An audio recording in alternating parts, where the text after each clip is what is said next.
Hello there, my Twilight souls. Tonight, we journey through centuries of Christmas celebrations with the Cullen family, watching how immortal beings choose to honor the most human of holidays across the endless passage of time. From Carlyle's first lonely Christmas as a vampire in 1700s London, to Bella's first celebration as an immortal mother, we will explore how this family of 7 transformed a season of human joy into their own tradition of chosen love and eternal belonging. I don't usually ask this, but if you've been enjoying the videos, I'd really appreciate a subscribe. I'm trying to reach 1,000 subscribers before Christmas, and that would honestly mean the world to me. It's what keeps me motivated to keep making these Twilight stories for you. Now, let the snow fall softly as we journey back to the first Christmas, where a monster learned to choose compassion over his nature.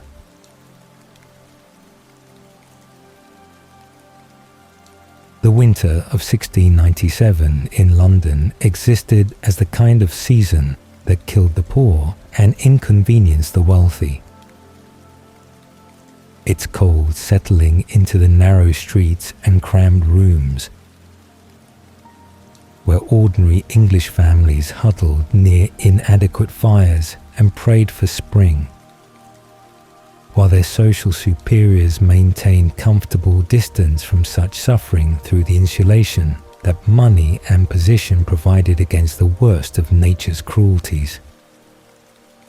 The Thames had frozen solid enough for enterprising merchants to establish temporary markets on its surface.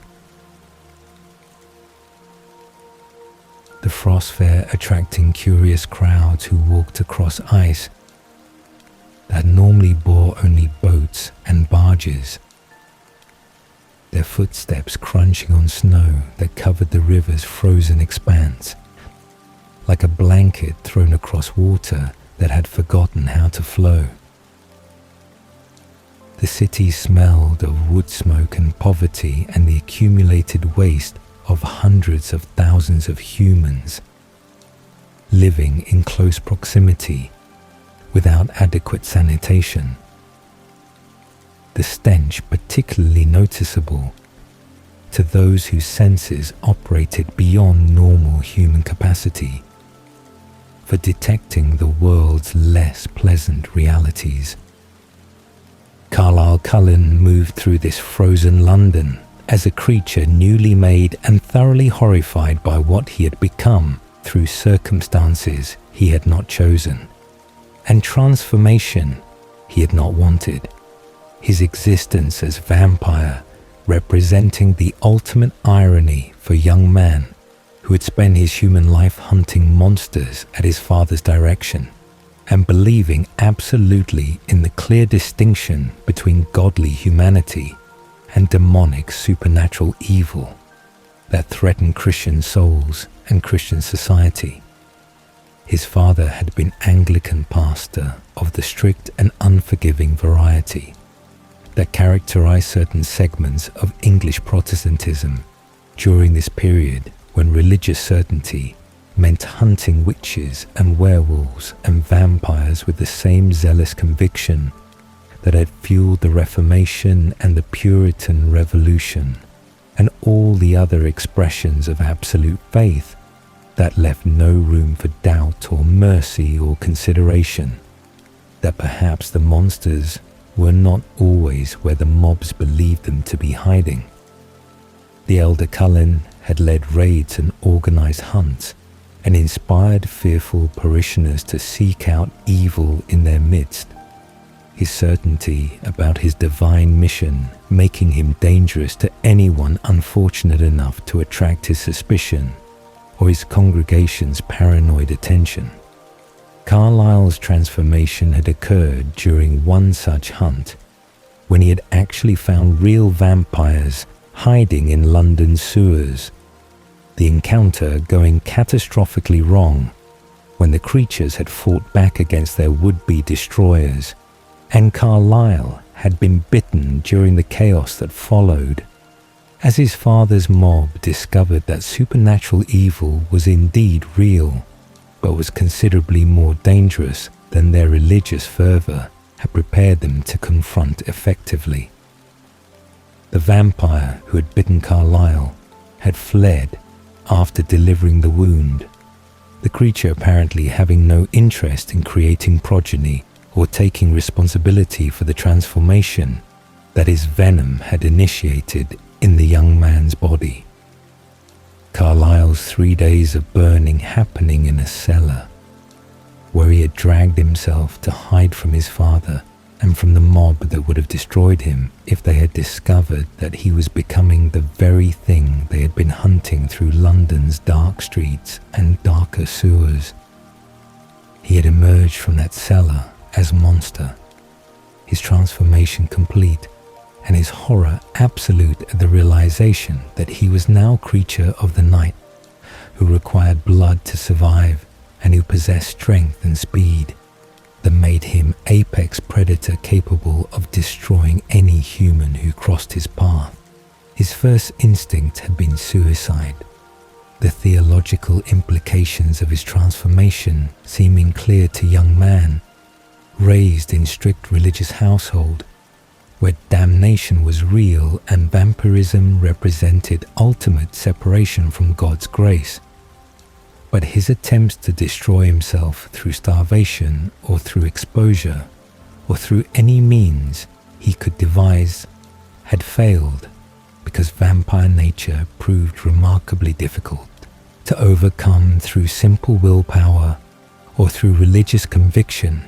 that one ought not to exist. The sun did not burn him as legend suggested, but made his skin sparkle in ways that drew attention and made hunting during daylight hours impractical. The revelation disappointing to Carlyle, who had hoped that sunlight might provide the merciful destruction that his other suicide attempts had failed to deliver. He could not drown because he did not need to breathe except for speaking and for tracking scent. He could not starve because the thirst eventually grew too powerful to resist, regardless of his determination not to kill humans, to satisfy the craving that consumed his awareness and demanded that he hunt and feed and embrace the predator nature that vampire transformation had imposed on his formerly human biology. The first time he had killed a human to satisfy the thirst, Carlyle had wept afterward with grief and horror that no amount of religious instruction or theological certainty had prepared him to process. The experience of taking human life to sustain his own cursed existence, making him feel precisely as damned as his father would have proclaimed him to be, if the elder Cullen had known that his son had become the monster rather than the monster hunter. The victim had been Drifter, whose disappearance would likely go unnoticed in a city where poverty and crime made death common enough to be unremarkable. But Carlyle's awareness of this statistical likelihood did not ease his guilt or his sense that he had committed mortal sin that placed him beyond any possibility of redemption or grace or return to the humanity he had lost when vampire venom had rewritten his biology and transformed him from person into predator, whose very existence depended on ending other persons' existences through violence that his vampire nature made efficient and terrible and utterly natural, despite his moral horror of what his instinct demanded he become. Christmas arrived during Carlyle's first year as vampire, the season penetrating even his isolation and his self-loathing through the sounds and smells and sights that characterized December in a city where Christianity still shaped public life, and where the holiday retained religious significance beyond the commercial aspects that would come to dominate the celebration in later centuries. The churches rang their bells, calling faithful to services that Carlyle could no longer attend, without risking exposure or without experiencing the psychological torment of sitting among worshippers, while being himself the very evil that prayers and sermons warned against. His presence in sacred space seeming like blasphemy given his vampire nature and his dependence on human blood for survival. He watched families through frosted windows as he moved through London streets during the hours when darkness concealed his presence and his predatory observations of humans whose lives continued normally despite the monsters, walking unseen among them. The wealth disparity struck him during these observations, his vampire vision allowing him to see clearly into homes both rich and poor, and to perceive the vast differences in how various segments of English society experienced Christmas during this period when poverty was grinding and omnipresent for the lower classes, while the wealthy celebrated with abundance that seemed obscene in its excess when viewed against the backdrop of freezing children and starving families huddled in inadequate shelter, mere streets away from warmth and plenty. The respectable homes displayed decorations and hosted gatherings where well-fed families exchanged gifts and sang carols and performed the rituals of Christian celebration without apparent awareness of or concern for the suffering that existed just beyond their comfortable walls. The poor homes showed different Christmas entirely. The holiday marked more by the absence of normal work and normal income than by any special celebration or abundance. Families making do with whatever meager resources they could gather, while trying to create some small acknowledgement of the season for children who understood Christmas more as concept than as experience given their daily reality of deprivation. Carlyle's theological wrestling intensified during this Christmas season. The questions about his nature and his fate and his possibility of redemption consuming his thoughts during the long nights when the thirst reminded him constantly of what he was and what he required to continue existing. Could a monster seek grace? Could damnation be reversed through choice? Could creature dependent on murder for survival somehow transcend his nature through will or through faith, or through some path that his father's rigid theology had never contemplated, because the elder Cullen had seen the world in absolute categories of good and evil, with no possibility of transformation or redemption for those who belong to the evil category by virtue of their supernatural nature. The Christmas story itself seemed to suggest possibilities that Carlyle's father's interpretation had rejected. The narrative of divine becoming human and light entering darkness and hope appearing in hopeless circumstances, creating framework for thinking about transformation and redemption that transcended simple categories of damned and saved. The specific decision came on Christmas Eve during Carlyle's wandering through London's frozen streets, his isolation and his horror at his own nature reaching a crisis point that demanded resolution one way or another, because existing indefinitely as monster, who hated his own existence, seemed unsustainable across the eternity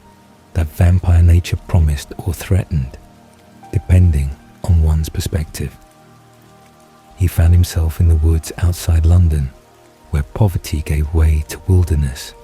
and where humans rarely ventured during winter, when the cold made travel dangerous, and when wild animals that had been pushed from their normal territories by expanding human settlement sometimes attacked travelers desperate or foolish enough to venture away from the city's relative safety. The snow fell heavily that night.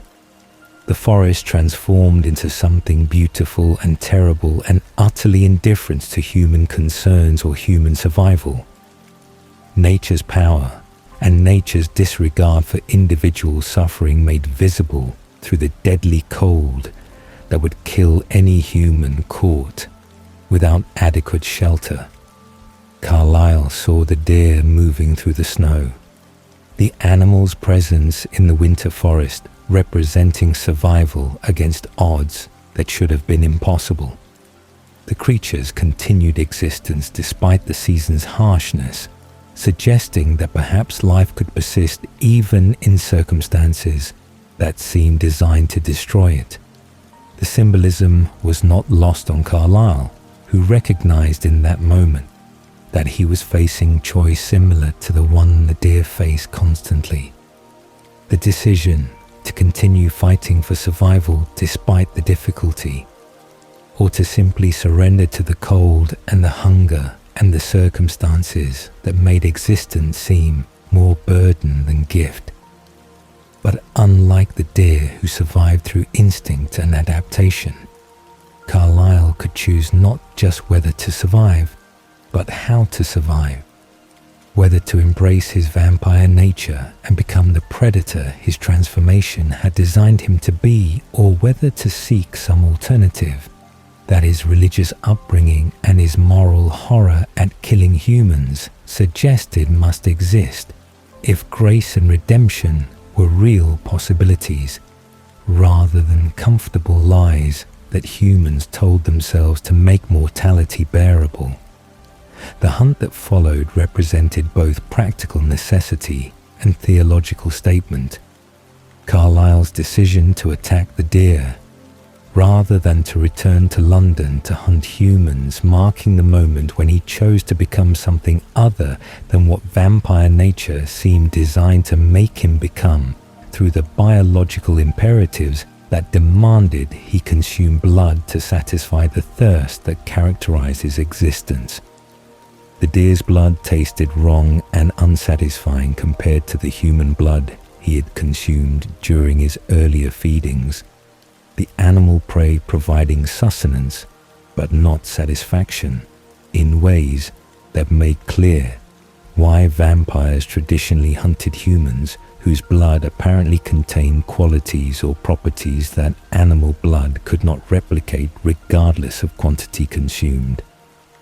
But the moral victory of choosing difficult path over easy path, and choosing to preserve human life rather than to destroy it for his convenience, created meaning that transcended the physical discomfort and the inferior satisfaction that animal blood provided compared to human alternatives. Christmas Day arrived while Carlyle sat in the frozen woods outside London, his body weakened by the inferior nutrition that animal blood provided, but his spirit strengthened by the knowledge that he had chosen differently than his nature demanded, that he had exercised will and moral agency in ways that suggested perhaps damnation was not inevitable outcome of vampire transformation, and perhaps monsters could become something other than monsters through sustained effort and commitment to principles that transcended biological imperatives. He watched the sun rise that morning, his skin sparkling in ways that would have horrified his father and would have confirmed the elder Cullen's certainty about his son's demonic nature. But Carlyle interpreted the phenomenon differently in this moment of decision and hope, seeing in his diamond skin not evidence of evil, but perhaps evidence of something other than simple categories of damned and saved, monster and human, evil and good that his father's theology had insisted were absolute and unbridgeable. The theological framework that would eventually become Carlyle's guiding philosophy began forming during those hours in the Christmas dawn, his thoughts organizing around the radical proposition that nature was not destiny and that transformation could be transcended through choice sustained across time. That vampire who chose repeatedly and consistently to value human life and to restrain predatory instincts could perhaps create meaning and purpose beyond simple survival and simple satisfaction of biological needs. The Christmas symbolism resonated deeply with this emerging philosophy. The holiday's themes of rebirth and hope and light, entering darkness providing narrative structure for understanding his own transformation, not as damnation, but as opportunity to demonstrate that consciousness and will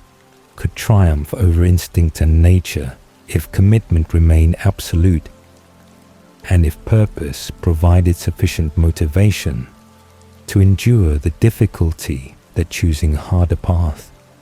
would inevitably require across the centuries or millennia that stretched before him into futures he could barely imagine. The vow he made to himself that Christmas morning would shape everything that followed across the next 3 centuries of his existence. His promise that if he ever found others like him, he would share this possibility and would build a family based on choice rather than on nature, on compassion rather than on predation, on love rather than on the casual cruelty and the comfortable violence that seemed to characterize vampire culture, based on the little he had observed from the vampire who had transformed him and from the creatures his father had hunted through London's sewers.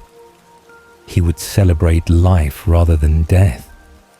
would honor humanity rather than prey upon it, would choose repeatedly across eternity to be more than his nature demanded he become.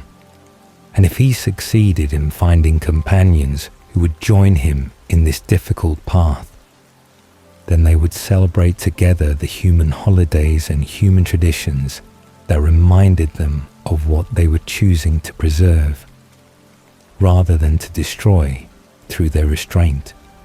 and through their sustained commitment to philosophical principles that most vampires would likely dismiss as unnecessary suffering or as denial of their true nature. Carlyle returned to London as the snow continued falling, his Christmas decision made and his path forward clarified, even though the loneliness remained and would remain for 2 more centuries before he found Esme and began building the family that his Christmas vow had promised would someday exist if he maintained his commitment and his hope across the difficult years of solitude. But the decision itself represented victory regardless of how long its fulfillment might require. The choice to value life and to restrain death, marking the moment when Carlyle Cullen stopped being simply monster and became instead something that perhaps no vampire had been before him, a creature of supernatural power and supernatural restraint, who would spend his immortal existence proving that consciousness could transcend biology and that damnation could be refused through sustained moral choice across centuries of temptation and opportunity to embrace easier paths that his nature constantly offered as alternatives to the difficult vegetarian existence he had chosen. During his first Christmas as vampire in the frozen woods outside 1700s London, where his philosophy was born and where his future family's traditions found their origin in one lonely monster's decision to seek redemption through compassion, rather than to surrender to the darkness that transformation had seemed to make inevitable. The winter of 1921 in Wisconsin existed as season of both extraordinary cold and extraordinary hope for Carlyle Cullen, whose 2 centuries of solitary vampire existence had finally ended through the transformation of Esme Ann Platt Evenson, the woman whose human life had concluded in attempted suicide after the death of her infant son, and whose vampire life had begun in Carlisle's hospital morgue, where he had made the agonizing decision to transform her, rather than to allow her death to become permanent, when he recognized the injured woman as someone he had treated years earlier and had never forgotten, despite the decade that had passed since their brief encounter. Esme's transformation had occurred during the late summer months, her adjustment to vampire nature happening during autumn and early winter, as Carlisle guided her through the difficult transition from human to immortal, and taught her the vegetarian philosophy that he had practiced for over 200 years in solitude. His patient instruction and his gentle compassion helping her navigate the confusion and the thirst and the overwhelming sensory input that characterized newborn vampire existence for all who underwent the change from mortal biology to supernatural predator, whose instincts demanded human blood, but whose consciousness could choose different paths if given proper support and proper motivation, to resist the easiest solutions to the burning that consumed newly transformed awareness. Their first Christmas together approached with significance that Carlisle felt intensely despite his centuries of experience, and despite his usual restraint about expressing the emotions that vampire nature amplified and preserved with the same intensity that it amplified and preserved physical sensations and cognitive processes. He had spent over 200 Christmases alone since that first holiday, when he had chosen animal blood in the frozen woods outside London. His decades and centuries of solitary celebration consisting primarily of private reflection on his choices and private gratitude for his continued commitment to his philosophy. Despite the isolation, and despite the constant awareness that he was likely the only vampire in existence who practiced such strict vegetarian lifestyle, when human blood remained readily available, and when vampire culture apparently embraced predation without the moral qualms that Carlisle's human religious upbringing and his sustained commitment to preserving human life had created in his consciousness. But this Christmas would be different because Esme was here, because companionship had finally arrived after 2 centuries of waiting and hoping and maintaining faith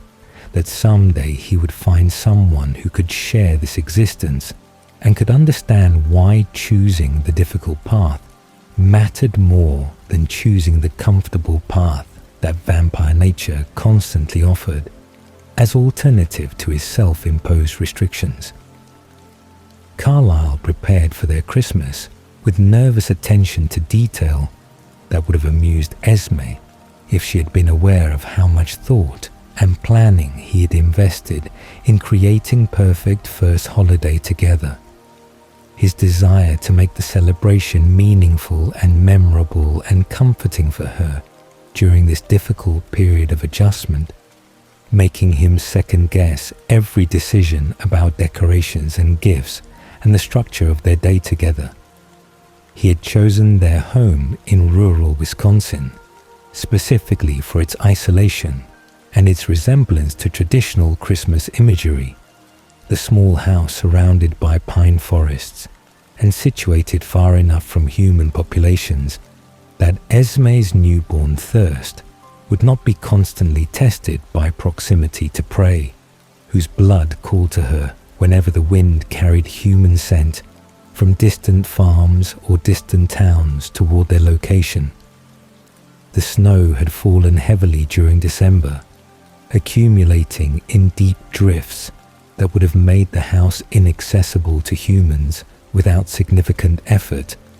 But that posed no obstacle to vampires whose strength made movement through even the deepest snow effortless, despite the resistance that such conditions would create for normal human travelers. Esme's experience of her first Christmas as vampire carried profound complexity that Carlyle observed with concern and with helpless desire to ease her pain, while knowing that some griefs required time and required processing that could not be rushed or eliminated through comfort or through distraction from the losses that transformation had made permanent. Her human Christmas memories included her lost baby, the son who had lived only a few days before dying from lung infection that 1920s medicine could not cure, and that had driven Esme to such despair that she had thrown herself from a cliff rather than continue existing in the world where her child did not exist and where her abusive husband represented the only future she could envision if she survived her grief. The baby had been born in March, had died in May, and Esme had attempted suicide in June. Her human life, spanning only 26 years before Carlyle's intervention, had transformed suicide attempt into transformation and had given her immortal existence that would never include the motherhood she had wanted more than anything else during her brief human adulthood. Christmas therefore represented both reminder of loss and opportunity for new beginning. Esme's awareness of the duality creating emotional state that Carlyle could perceive through her expressions and her occasional moments of stillness when she seemed to be remembering or grieving or processing the contrast between what her life had been and what her life had become through transformation, that she had not requested, but that Carlyle's love and Carlyle's inability to let her die had imposed on her consciousness, without her consent or her input, about whether immortality without her child was preferable to death that would have ended her suffering permanently. Carlyle worried constantly during these early months that he had made terrible mistake in transforming her, that he had acted selfishly rather than compassionately when he had chosen to save her life at the cost of her humanity and her mortality and her theoretical possibility of reunion with her son in whatever afterlife might exist beyond the material world where vampires seem trapped regardless of how long their existences continued. But Esme had demonstrated remarkable strength and remarkable capacity for finding hope and finding purpose in her new existence. Her natural warmth and her natural nurturing instinct surviving transformation intact and finding expression through her relationship with Carlyle and through her growing interest in creating beautiful spaces and beautiful environments that express love and care through aesthetic choices and through attention to detail that made their small Wisconsin house feel like home despite its isolation and despite the strangeness of vampire existence that characterized their daily routines. She had taken to decorating for Christmas with enthusiasm that surprised Carlyle, who had expected the holiday to depress her or to trigger grief about her lost human life and lost motherhood. But instead, Esme seemed to find comfort in the ritual and in the creative expression that decorating allowed, her hands creating beauty from simple materials in ways that suggested her artistic nature would find outlets even in vampire existence that denied her the children she had wanted, but that offered her eternity to develop other forms of creativity and other forms of nurturing beyond biological motherhood. The tree that Esme decorated stood in their small parlor, the pine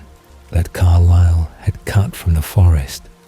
and had positioned near the window where its silhouette would be visible against the snow, and against the winter sky that remained perpetually grey during Wisconsin December, when sunlight became rare and precious commodity that appeared only briefly during short days that characterized this latitude during winter solstice season. Esme had made ornaments from materials she had gathered during their walks through the forest, her vampire precision allowing her to create decorations of startling intricacy and beauty from pine cones and dried berries, and bits of ribbon that Carlyle had purchased during his careful trips to distant towns where his presence would not be remembered or remarked upon by human residents whose curiosity about strangers might create problems for vampires trying to maintain secrecy about their nature and their presence in areas where their hunting and their unchanging appearances would eventually create questions that could not be answered without either lies or premature relocation, to preserve the fundamental secrecy that vampire survival seemed to require.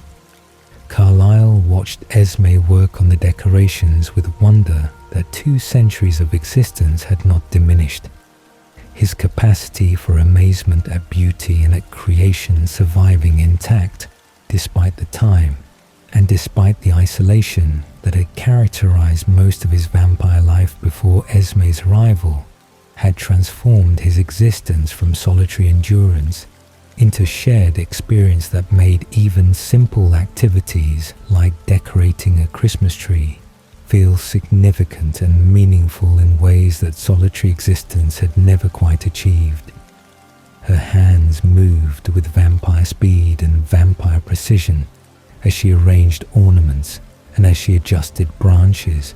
and as she created patterns that balanced symmetry with natural organic randomness in ways that made the tree seem both perfect and alive. Her aesthetic sense creating beauty that honored the tree's natural form while enhancing it through careful intervention that suggested rather than imposed order on the organic material she was shaping. The conversations they shared during this preparation time revealed depths of Esme's grief and depths of her hope in ways that made Carlyle love her more completely and more certainly with each passing day. His awareness growing that this woman was not simply companion to ease his loneliness, but was instead person whose soul and whose capacity for love matched and perhaps exceeded his own despite her recent transformation, and despite her losses that would have broken many humans and would have created bitterness in many vampires who underwent transformation against their will or without full understanding of what immortality would mean for their existence and their relationships and their connection to the human world they were leaving behind permanently. Esme spoke about her baby during these conversations, her willingness to share her grief with Carlyle, representing trust that he treasured and that he recognized as gift she was giving him by allowing him to witness her pain without pretense or without performance of strength that she did not feel. She told him about the Christmas she had imagined having with her son if he had lived, the holiday celebrations she had planned during her pregnancy, when hope had still seemed reasonable, and when the future had seemed to promise joy, rather than the grief and the despair that had followed the baby's death, and had led to her suicide attempt that had paradoxically become her salvation through Carlyle's intervention and through transformation that had given her a different future than the one she had imagined, but that had given her future nonetheless, when death would have given her nothing except escape from pain that had seemed unbearable during those dark days after losing the child who had represented her hope and her purpose, and her reason for enduring the marriage that had never been happy and had never provided the love and the partnership that Esme had wanted from human relationship. Carlyle listened to these confessions with aching heart and with helpless wish that he could restore what she had lost, even while knowing that vampire nature made biological motherhood impossible and made her grief permanent in ways that time might soften but could never eliminate completely. But Esme also spoke about her growing realization that nurturing and creating beauty and expressing love could take forms beyond biological motherhood. Her thoughts beginning to organize around the possibility that vampire existence might offer opportunities for different kinds of family and different kinds of creation than the ones she had imagined during her human life. She looked at Carlyle when she said these things, her meaning clear even when her words remained indirect, her suggestion that perhaps they could build something together that would honor her lost motherhood while creating new purpose and new meaning in their shared immortal existence. Carlyle's response was careful and gentle, his 2 centuries of loneliness making him almost afraid to hope for the companionship and the love that Esme seemed to be offering. His concern about presuming too much or about taking advantage of her vulnerability during this difficult adjustment period, making him hesitant to declare his feelings even when those feelings had become undeniable and overwhelming in their intensity and their certainty. The Christmas Eve that they spent together in the small Wisconsin house became sacred memory that Carlyle would treasure across all the centuries that followed, the evening unfolding in patterns of conversation and comfortable silence, and shared experience that created intimacy deeper than anything Carlyle had known during his 200 years of vampire existence. They sat together near the fire that they did not need, but that provided light and aesthetic warmth, even though their bodies registered temperature differently than human bodies, would register the heat radiating from burning logs that Carlyle had cut, and that served purely decorative and symbolic purposes, rather than practical necessity for vampires who experience cold as sensation, but not as discomfort requiring mitigation through external heat sources. Esme had positioned herself close to Carlyle on the small sofa, her proximity intentional and meaningful in ways that made clear she was choosing this closeness rather than simply accepting it passively, her agency and her desire evident despite her newborn status and despite the traditional power imbalance between maker and created vampire that characterized most transformation relationships in vampire culture. The gift exchange happened near midnight. Carlyle's traditional timing for his solitary Christmas observations now shared with Esme, whose presence made the ritual feel completely different, despite the familiar structure and familiar setting that Wisconsin winter provided. Carlyle gave Esme the architectural plans he had commissioned from human architect working in Chicago. The drawings showing a house of extraordinary beauty and extraordinary functionality that Carlyle wanted Esme to design modifications for and to claim as her own project. His gift representing acknowledgement of her aesthetic talents and his invitation for her to create their future home according to her vision, rather than according to his preferences or his ideas about what vampire dwellings should look like or should provide in terms of space and privacy and beauty. Esme's response to the plans was immediate tears that could not fall, because vampire nature did not produce moisture for crying even when emotions warranted such release, her dry sobs and her shaking shoulders communicating gratitude and joy and recognition that Carlyle saw her not simply as companion or as rescued victim, but as artist and creator whose gifts deserved expression and whose vision deserved implementation. Esme's gift to Carlyle was carved wooden box that she had made during the weeks leading up to Christmas. Her vampire strength and vampire precision, allowing her to work wood with tools that would have been difficult for human woman to manage, but that posed no challenge to immortal hands capable of crushing stone and bending metal when vampire strength was applied without restraint. The box was beautiful in its simplicity and beautiful in its craftsmanship, each joint fitting perfectly and each surface finished to smoothness that invited touch and that demonstrated hours of patient work that Esme had invested in creating something meaningful for the man who had saved her life and had given her immortality and had treated her with gentleness and respect during the difficult months of her adjustment to vampire nature. Inside the box, Esme had placed small carved heart, the symbol perhaps too obvious, but also completely sincere in its representation of what she was offering to Carlyle if he wanted to accept what she was giving. Carlyle accepted the gift with reverence that made clear he understood its significance and its meaning.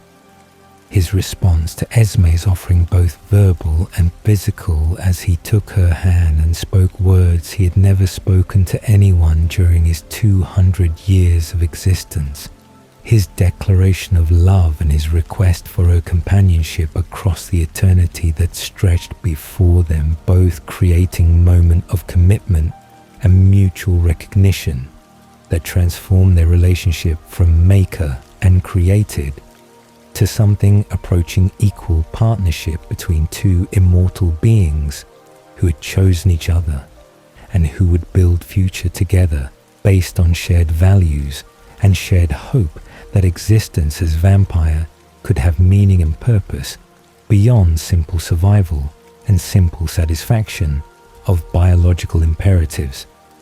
Esme's response was immediate and certain, her agreement and her reciprocal declaration making clear that the love was mutual and that the commitments were shared, and that Christmas of 1921 marked not ending,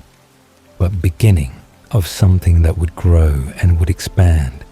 and would eventually include others beyond just the two of them, as Carlyle's original Christmas vow finally began manifesting into reality through Esme's presence and through their shared determination to build family based on choice rather than on blood. They danced together in the empty parlor as Christmas Day arrived, no music playing except the music they remembered from their human lives and from the cultural memories that transformation had preserved along with their consciousness and their personalities and their capacity for love, that vampire nature amplified rather than diminished, despite the common human assumption that monsters could not feel genuine emotion or genuine connection beyond the predatory relationships that humans imagined characterized all vampire interactions. Carlyle held Esme with gentleness that acknowledged her strength while honoring her recent losses, his centuries of existence giving him patience and giving him perspective that allowed him to appreciate this moment without demanding that it solve all problems or eliminate all grief, or represent complete healing from traumas that would require years or decades or perhaps centuries to fully process and integrate into Esme's understanding of herself and her existence and her transformed nature that denied her biological motherhood while offering her other possibilities for nurturing and for creation. The promise they made to each other that Christmas morning would shape everything that followed, their commitment to building family and to maintaining Carlyle's vegetarian philosophy and to creating home and creating meaning in their shared existence, providing foundation for the coven that would eventually grow to include 5 more members beyond just Carlisle and Esme. Their Christmas celebration, establishing traditions and establishing patterns that would continue across the next 8 decades until Bella's arrival would complete their family and would fulfill completely the vision that had begun forming during Carlisle's first lonely Christmas in 1700s London, and that had taken another step toward realization during this first shared Christmas in 1921, Wisconsin, when loneliness ended and partnership began and hope became tangible reality through Esme's presence and Esme's love and Esme's determination to find purpose and find beauty in vampire existence that honored her lost human life while embracing her immortal future with man who loved her completely and eternally. The expansion of the Cullen family from 2 to 7 members occurred gradually across the decades following Carlisle and Esme's first Christmas together. Each new addition transforming their household dynamic and their celebration traditions in ways that reflected the unique personalities and the unique circumstances that brought each vampire into their chosen family structure based on shared philosophy, rather than on the traditional maker and progeny relationships that characterized most vampire covens, where hierarchy and power dynamics created rigid structures that left little room for the kind of equality and mutual respect that Carlisle's leadership style emphasized through his gentle authority and his unwavering commitment to treating every family member as autonomous individual, whose choices and whose opinions mattered regardless of their age or their experience or their power, relative to his own centuries of existence and accumulated wisdom. Edward Mason had been Carlisle's first created vampire. The transformation occurring in 1918 during the Spanish influenza epidemic that had killed Edward's parents and had left the 17-year-old boy dying in the Chicago hospital where Carlisle worked as doctor, and where his medical knowledge combined with his vampire nature allowed him to save lives through conventional medicine while occasionally saving lives through transformation when circumstances seemed to warrant such intervention, and when the dying human seemed to possess qualities or potential that made immortality appropriate gift rather than curse imposed without consideration for whether eternal existence would be blessing or burden. Edward's transformation had been motivated partly by compassion and partly by Carlisle's loneliness and his desire for companionship with someone who might share his intellectual interests and his philosophical commitment to preserving human life rather than preying upon it. Edward's dying mother having begged Carlisle to save her son in whatever way he could, and having seemed to recognize what Carlisle was despite the impossibility of such recognition from dying human woman who should have had no knowledge of vampires or vampire nature. Edward's first decade as vampire had been tumultuous in ways that Carlisle had not anticipated, the young man's telepathic gift making him constantly aware of human thoughts and constantly exposed to the darkness and the pettiness and the cruelty that characterize much of human consciousness when stripped of the polite performance that people maintained in their external behaviors and their spoken words. The gift had made Edward cynical about humanity and cynical about Carlisle's philosophy, his ability to hear thoughts making him question whether humans deserve the protection and the mercy that vegetarian lifestyle represented when their minds revealed selfishness and malice and casual cruelty that their actions often concealed beneath socially acceptable behaviors. Edward had left Carlisle and Esme during the 1920s, his rebellious period involving hunting humans that Edward had judged deserving of death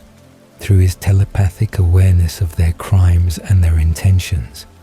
His vigilante approach to feeding, creating moral framework that allowed him to satisfy his thirst on human blood,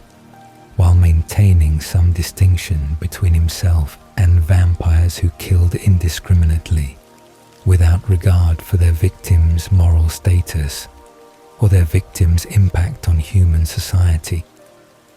But Edward had returned to Carlisle and Esme during the early 1930s,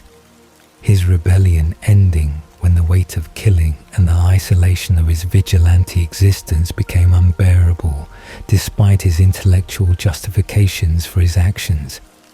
His homecoming occurring during the Christmas season, when loneliness and regret had finally overcome his pride and his resistance to admitting that Carlisle's way might be superior to his own approach, despite the difficulty and despite the constant temptation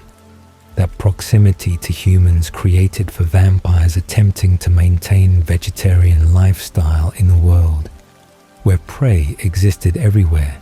and where satisfying thirst through hunting humans remained perpetually available option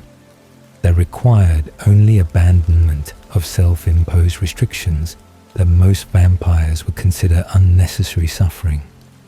Carlisle and Esme had welcomed Edward back without judgment and without demands that he justify his absence or his actions during the years away, their forgiveness complete and their joy at his return genuine in ways that Edward's telepathy confirmed were sincere rather than performative, their thoughts showing only love and relief that their son had come home and had chosen to embrace the family and the philosophy that he had temporarily rejected. Edward's first Christmas back with Carlisle and Esme established what would become his primary contribution to family celebrations across all the decades that followed, his musical gift finding expression through the piano compositions he played for them on Christmas Eve and Christmas morning. The concerts becoming sacred tradition that marked the holiday as distinctly Cullen experience rather than simple imitation of human celebration. Edward had been musical during his human life, his mother having ensured he received piano instruction from early childhood, but his vampire nature had enhanced his abilities and had given him perfect recall of every piece he had ever heard, and had given him technical precision that made his playing superhuman in its perfection and its emotional depth. He composed pieces specifically for Carlisle and for Esme, the music capturing aspects of their personalities and their relationship that words could not adequately express. His gift with sound allowing him to communicate love and gratitude and understanding through melody and harmony and rhythm that transcended language and created emotional experience that made even vampires who could not cry feel the phantom sensation of tears that their transformed bodies could no longer produce. Rosalie Hale's addition to the family in 1933 brought complexity and brought pain that took decades to transform into the fierce loyalty and the protective love that would eventually characterize her relationship with the Cullen family. Despite her initial resistance and despite her ongoing grief about the humanity and the future, that transformation had stolen from her when Carlisle had found her dying after the brutal assault that her fiancé and his friends had perpetrated against her for reasons that revealed the worst of human nature and the worst of masculine violence against women whose beauty and whose agency threatened male egos too fragile to tolerate female autonomy or female rejection. Carlisle had transformed Rosalie not because she had asked for immortality, but because allowing her to die had seemed like allowing her attacker's violence to succeed completely. His decision to save her representing complicated mixture of compassion and perhaps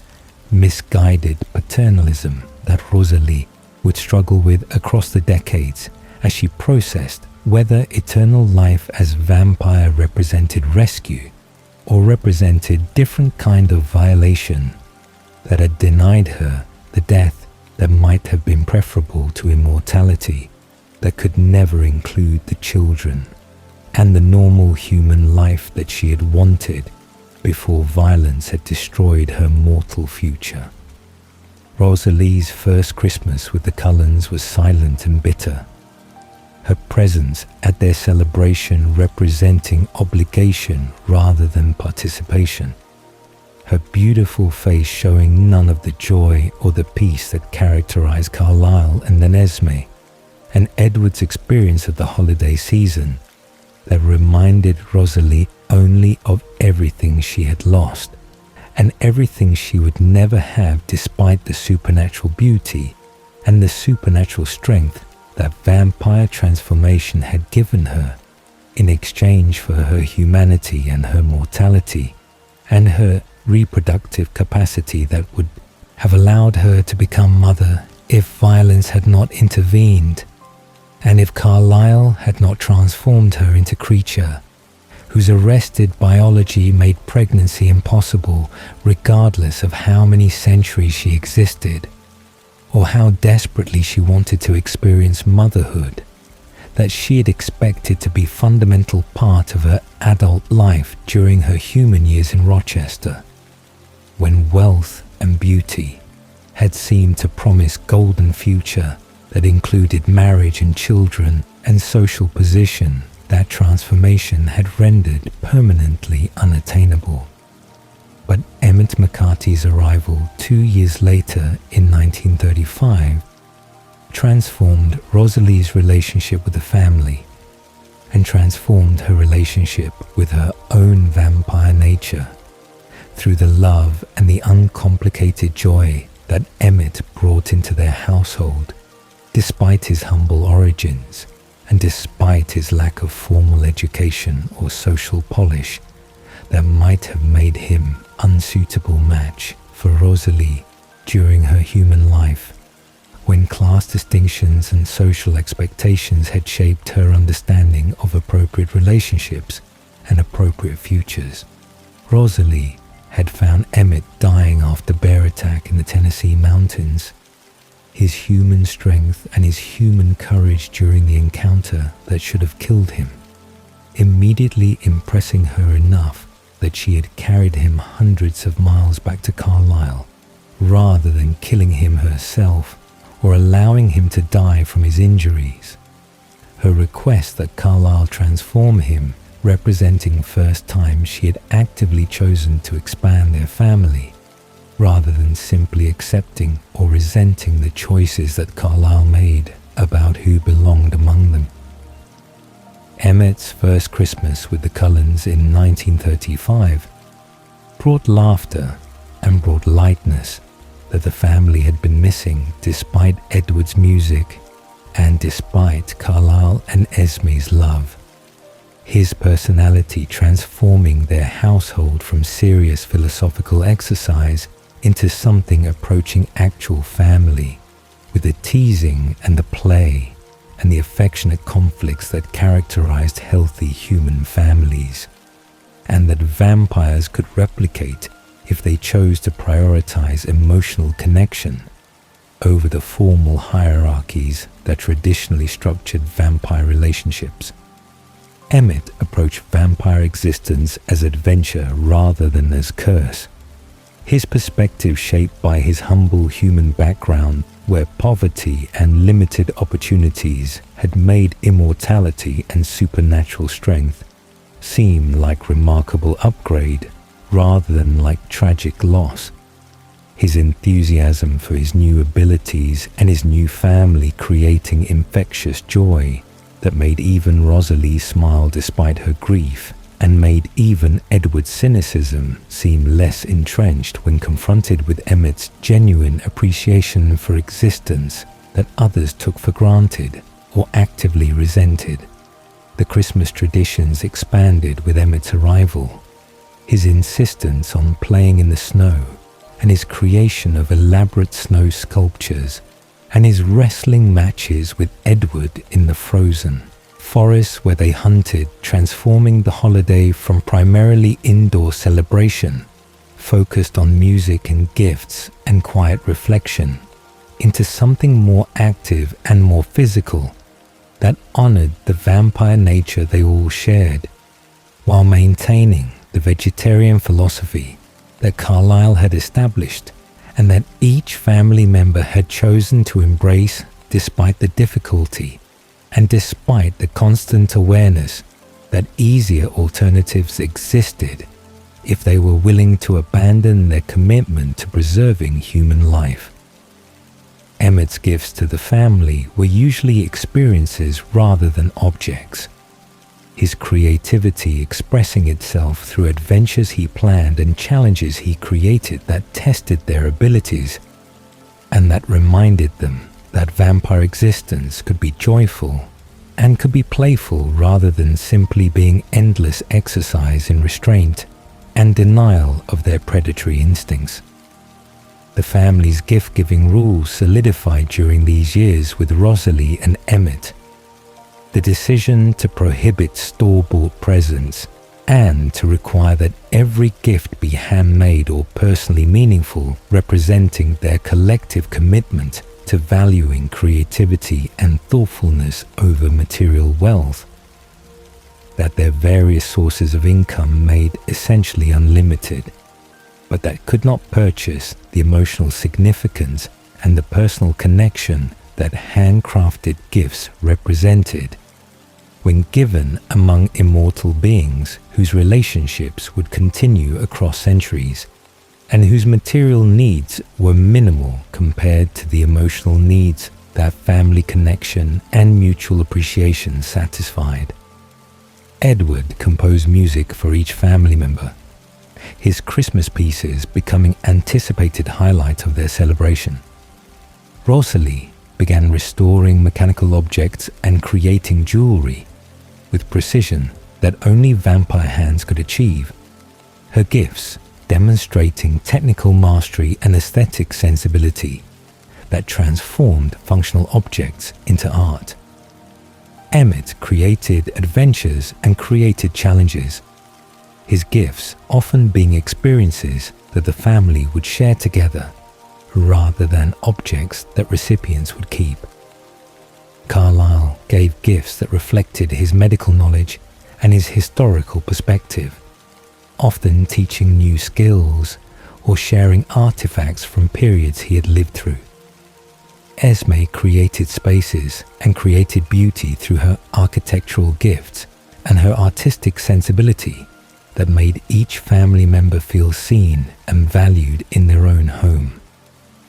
Alice Brandon and Jasper Whitlock arrived together in 1950, their addition to the family representing completion of the coven that would remain stable and would remain together across the next 5 decades,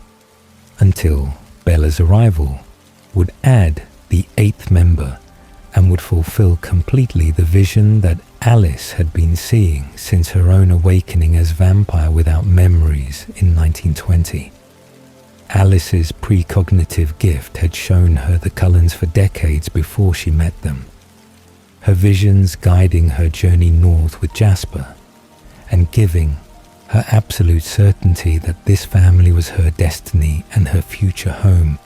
despite having never met any of them and despite Carlyle having no awareness that 2 additional vampires were approaching with intention of joining his coven permanently. Alice's enthusiasm and Alice's confidence about their welcome made the awkwardness of their arrival somewhat easier to navigate, her declarations about future Christmases and future family moments creating sense that she already belonged despite being a stranger who had appeared uninvited at their door with dangerous companion, whose control around humans was precarious and whose past included decades of violence that made him perhaps least suitable candidate for vegetarian lifestyle that required exceptional restraint and exceptional commitment. Jasper's first Christmas with the Cullens was exercise in overwhelming sensory input filtered through his empathic gift that made him feel everyone's emotions simultaneously, and that created chaos in his awareness when combined with his own difficult feelings about his presence among them and his uncertainty about whether he deserved the acceptance and the forgiveness that Carlyle offered despite Jasper's history and despite his ongoing struggles with resisting human blood. That remained a powerful temptation even months after beginning the vegetarian lifestyle that Alice had convinced him to attempt. The family's genuine love and genuine joy during Christmas celebration came through Jasper's gift with clarity that made deception or performance impossible to maintain. Their emotions showing him that acceptance was real and that family bond was authentic rather than polite fiction maintained for social convenience. The revelation providing Jasper with hope that perhaps redemption was possible even for a vampire whose past included magnitude of violence and suffering, that his decades with Maria and his decades fighting in southern vampire wars had created through his role as soldier and commander of newborn armies, whose deaths he had felt through his empathic connection to their terror and their agony as he destroyed them. Alice's first Christmas with the family was everything her visions had shown and more. The reality of belonging and the reality of family exceeding even her gift's ability to capture the emotional satisfaction and the emotional completion that came from finally reaching the destination she had been traveling towards since her awakening 3 decades earlier. Her gifts to the family demonstrated her precognitive advantage, each present perfectly suited to the recipient's preferences and perfectly timed to their needs, because Alice had seen their reactions in advance and had adjusted her choices accordingly. Her supernatural knowledge of their desires, creating gifts that seemed impossibly thoughtful and impossibly personal, despite her having known them for only months, rather than for the years or decades that such intimate knowledge would normally require. The family's acceptance of Alice was immediate and complete. Her personality and her certainty and her obvious devotion to them making resistance impossible even for Rosalie, whose tendency towards suspicion and whose carefully maintained emotional boundaries usually made her slow to welcome newcomers into the intimate family circle that she protected fiercely once she had decided someone belonged among them. The decades between 1950 and 2005 unfolded in patterns of repetition and variation as the Cullen family moved through American geography and American culture, their Christmas celebrations maintaining core elements while adapting to the changing aesthetics and changing social expectations that characterized each era they lived through as perpetual teenagers attending high schools and as immortal family pretending to age normally through the fiction of adoption and through the careful management of their cover stories that allowed them to remain in each location for several years before their lack of aging made continued residence impossible without drawing the kind of attention that vampire secrecy required them to avoid at all costs. The constancy of their family bond and their shared commitment to vegetarian lifestyle and their love for each other provided anchor against the disorienting effects of constant relocation and constant reinvention of their public identities, Christmas becoming the annual marker that gave shape to their existence and that reminded them across the decades why maintaining their difficult philosophy mattered despite the temptations and despite the isolation that their lifestyle created within vampire culture, where their choices marked them as strange and possibly weak in the eyes of other immortals who embrace predation without the moral qualms that characterized Cullen family dynamics. Esme's decorating evolved dramatically across these decades as her confidence and her artistic vision developed through practice and through exposure to changing American aesthetic sensibilities that moved from the restrained elegance of 1950s design through the bold experimentation of subsequent decades towards the eclectic mix of styles that characterized turn of millennium interior decoration. The 1950s Christmas in their upstate New York home featured the pastel color schemes and the atomic age optimism that defined the era's visual culture. Esme's tree, decorated with delicate glass ornaments in soft pinks and mint greens and pale blues that reflected the decade's preference for gentleness and domesticity in reaction to the trauma and the darkness that World War II had created in American consciousness. The aluminum Christmas trees that became fashionable during this period appeared briefly in their home as Esme experimented with modern aesthetic before deciding that natural pine trees better suited their family's connection to forests and to nature despite the artificiality of their existence as supernatural creatures pretending to be normal American family in decade when conformity and normalcy were prized above individuality or difference. The 1960s brought more natural elements into Esme's decorating vocabulary as American culture shifted toward environmental awareness and toward rejection of the artificial perfection that had characterized the previous decade's aesthetic preferences. Her trees, during this period, featuring handmade ornaments created from organic materials and featuring color schemes that emphasized earth tones and natural textures, rather than the manufactured precision of mass-produced decorations that dominated mainstream American Christmas culture. The 1970s saw maximalist approach to holiday decoration, as Esme embraced the era's abundance and its resistance to minimalism. Every surface in their various homes during this decade covered with decorations in the harvest gold and avocado green and burnt orange colors that defined 70s interior design aesthetic, despite the colors' questionable beauty and their eventual status as symbols of dated taste that subsequent decades would mock or reject in favor of different color palettes and different design philosophies. The 1980s Christmas celebrations occurred during their time in Alaska and later in other locations, where Esme's decorating reflected the decade's embrace of excess and glamour.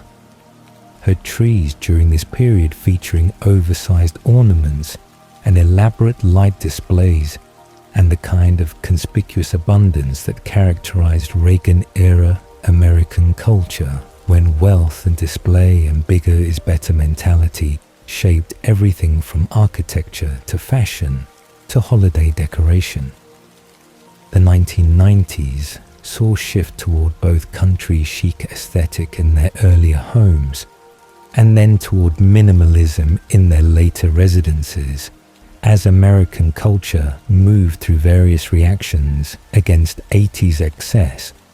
and search for authenticity or simplicity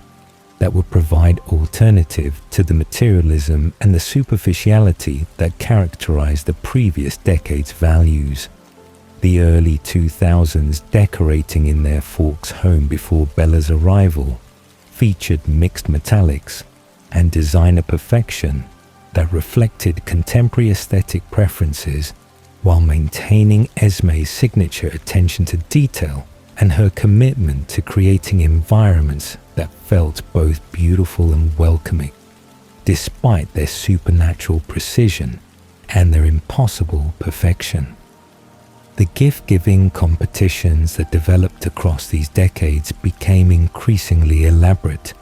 as each family member sought to demonstrate creativity and thoughtfulness through presents that honored their recipients' interests and personalities, while showcasing the givers' talents and their intimate knowledge of family dynamics and individual preferences. Edward's musical compositions grew more complex as centuries of practice and centuries of listening to human music across multiple eras gave him vocabulary and technique that made his Christmas pieces genuine artistic achievements, rather than simply competent performances of familiar carols or familiar classical repertoire. His compositions for each family member captured essential aspects of their personalities and their relationships with him. Carlyle's piece, always featuring the steady bass lines and the major key resolutions that represented stability and hope, an unwavering moral center that Carlyle provided for their family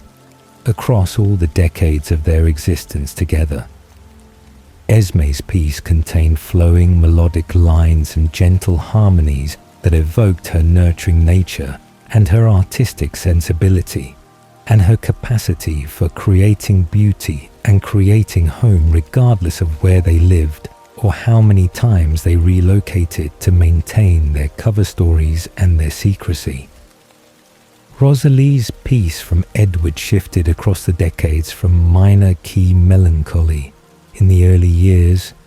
to more complex emotional landscapes that acknowledged both her pain and her strength,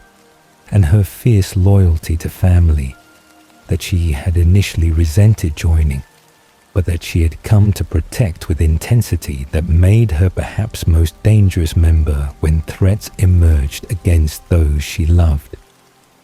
Emmett's piece was always energetic and playful, with unexpected rhythmic variations that captured his humor and his enthusiasm and his refusal to take immortal existence too seriously, despite the philosophical weight and the moral complexity that vegetarian lifestyle imposed on their daily choices and their relationships with human world. They moved through without fully participating in its mortality or its normal social structures. Alice's piece featured rapid tempo changes and surprising harmonic progressions that reflected her precognitive gift and her ability to see multiple futures simultaneously, and her personality that seemed to exist slightly ahead of present moment, because her awareness included not just what was happening, but what would happen in moments or hours or days ahead. Jasper's piece always included elements of dissonance resolving into harmony. Edward's musical representation of Jasper's journey from violence to peace, and his ongoing process of learning to trust his own capacity for gentleness and for emotional connection, that his empathic gift made simultaneously easier and more difficult than it was for vampires without such direct access to others' feelings. Rosalie's gifts across these decades demonstrated her mechanical genius and her aesthetic perfectionism. Her restored car parts and her custom jewelry, and her precisely engineered objects representing hours of work and attention to detail that transformed functional items into art pieces that recipients could use or wear, while appreciating the craftsmanship and the thought that Rosalie had invested in creating something specifically for them. Her gifts to Emmett often included modifications to vehicles or equipment that would enhance his adventures and his physical challenges. Her understanding of his needs and her support for his enthusiasms demonstrated through objects that facilitated his joy, rather than attempting to change or constrain his exuberant approach to vampire existence. Her gifts to Alice featured jewelry and accessories that Alice had seen herself wearing in visions of future moments. Rosalie's willingness to create objects that fulfilled Alice's precognitive expectations, representing acceptance of Alice's gift and acknowledgement that their sisterhood had developed into genuine friendship despite their very different personalities and their very different relationships with their vampire natures. Emmett's gifts remained consistently experiential rather than material.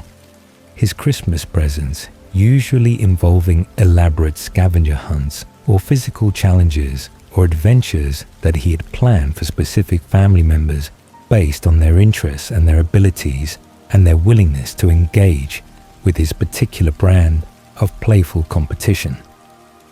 His challenges for Edward often involve musical elements combined with physical tests, treasure hunts, where clues were hidden in locations requiring vampire speed to reach, and where final prizes were rare recordings or unusual instruments that Edward would appreciate. His gifts for Jasper frequently included historical sites or battlefields,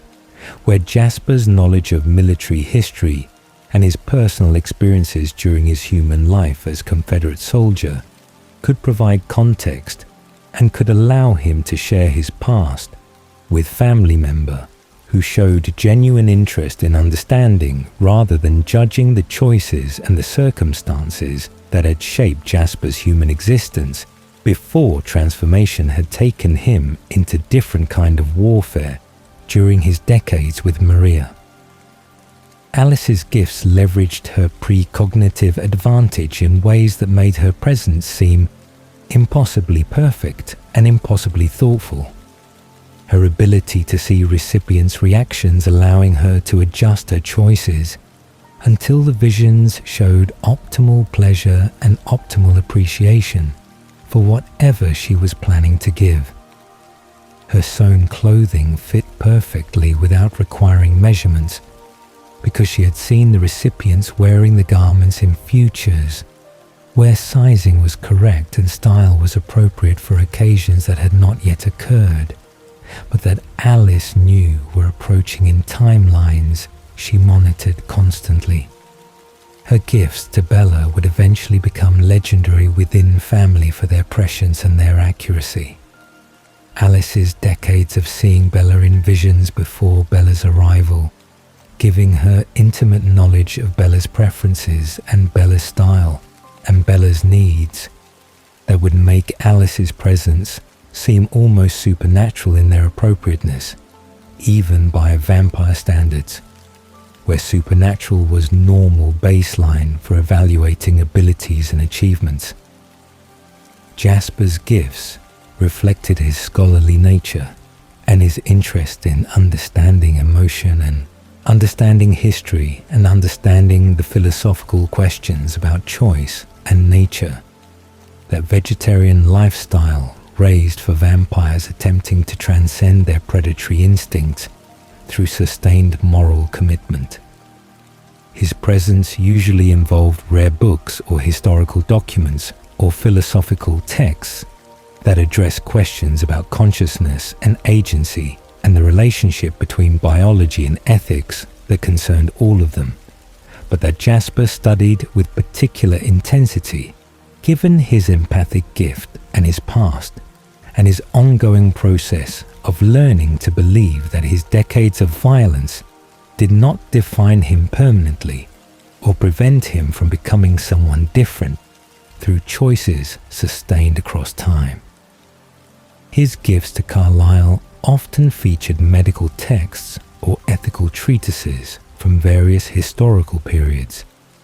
His acknowledgement of Carlyle's intellectual interests and his respect for Carlyle's moral leadership demonstrated through careful selection of materials that would engage Carlyle's mind and would honor his centuries of commitment to principles that Jasper was still learning to fully embrace, despite his genuine desire to achieve the kind of peace and the kind of moral certainty that Carlyle seemed to possess naturally.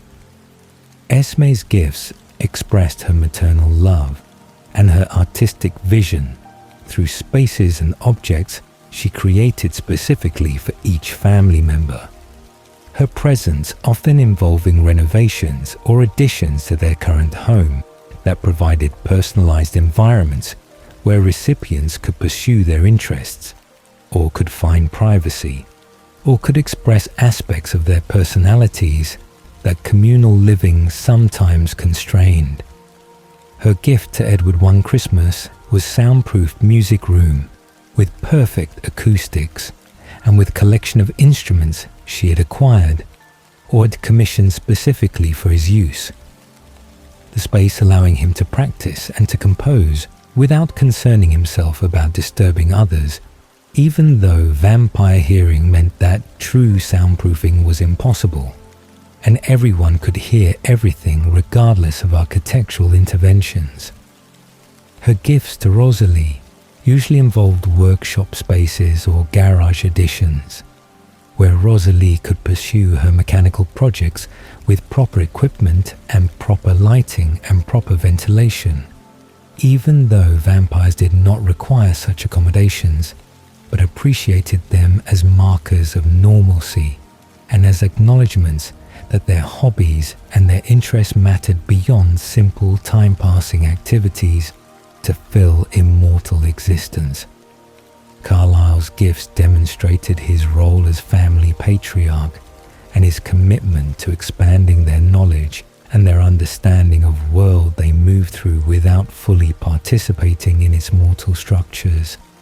His presence often involving experiences or educational opportunities that he had arranged through his extensive network of contacts and through his careful management of their substantial financial resources that centuries of compound interest and careful investment had created from his initial modest savings during his early decades as vampire learning to navigate human economic systems. His gifts sometimes involved trips to museums or to private collections where family members could view artifacts or could access archives that normal visitors would never see. Carlyle's medical reputation and his careful cultivation of relationships with human scholars and collectors, providing access to materials and experiences that money alone could not purchase, but that Carlyle's combination of wealth and credibility and genuine scholarly interest made available to his family as Christmas presents that expanded their awareness and their appreciation for human achievement and human creativity across the centuries. The challenges they navigated across these decades of Christmas celebrations included the constant awareness that their repeated performance as teenagers attending high schools required them to maintain distance from human classmates, whose curiosity about the beautiful strange Cullen siblings could create problems if genuine friendships developed and required explanations about their family structure, or their lack of aging, or their wealth, or their unusual behaviors that vampires attempting to pass as human could not always perfectly conceal. The sadness of watching human neighbors and human acquaintances age and die, while the Cullens remained perpetually 17, or perpetually however old. Their cover stories claimed they were created melancholy undertone to their Christmas observations. Their awareness that human mortality made each human Christmas potentially the last one for elderly neighbors or for families facing terminal illnesses, making their own infinite future. Christmases seem simultaneously blessed and cursed depending on perspective and depending on how successfully they maintain their philosophical commitment to valuing human life and honoring human experience, despite being themselves no longer fully part of human world or human mortality. Jasper's struggles with holiday shopping crowds became family accommodation that everyone learned to navigate around. His empathic gift-making December particularly difficult because human emotional chaos during Christmas season created overwhelming input that his ability to feel others' emotions could not filter or could not block, regardless of how much practice and how much control he had developed across his decades with the Cullens.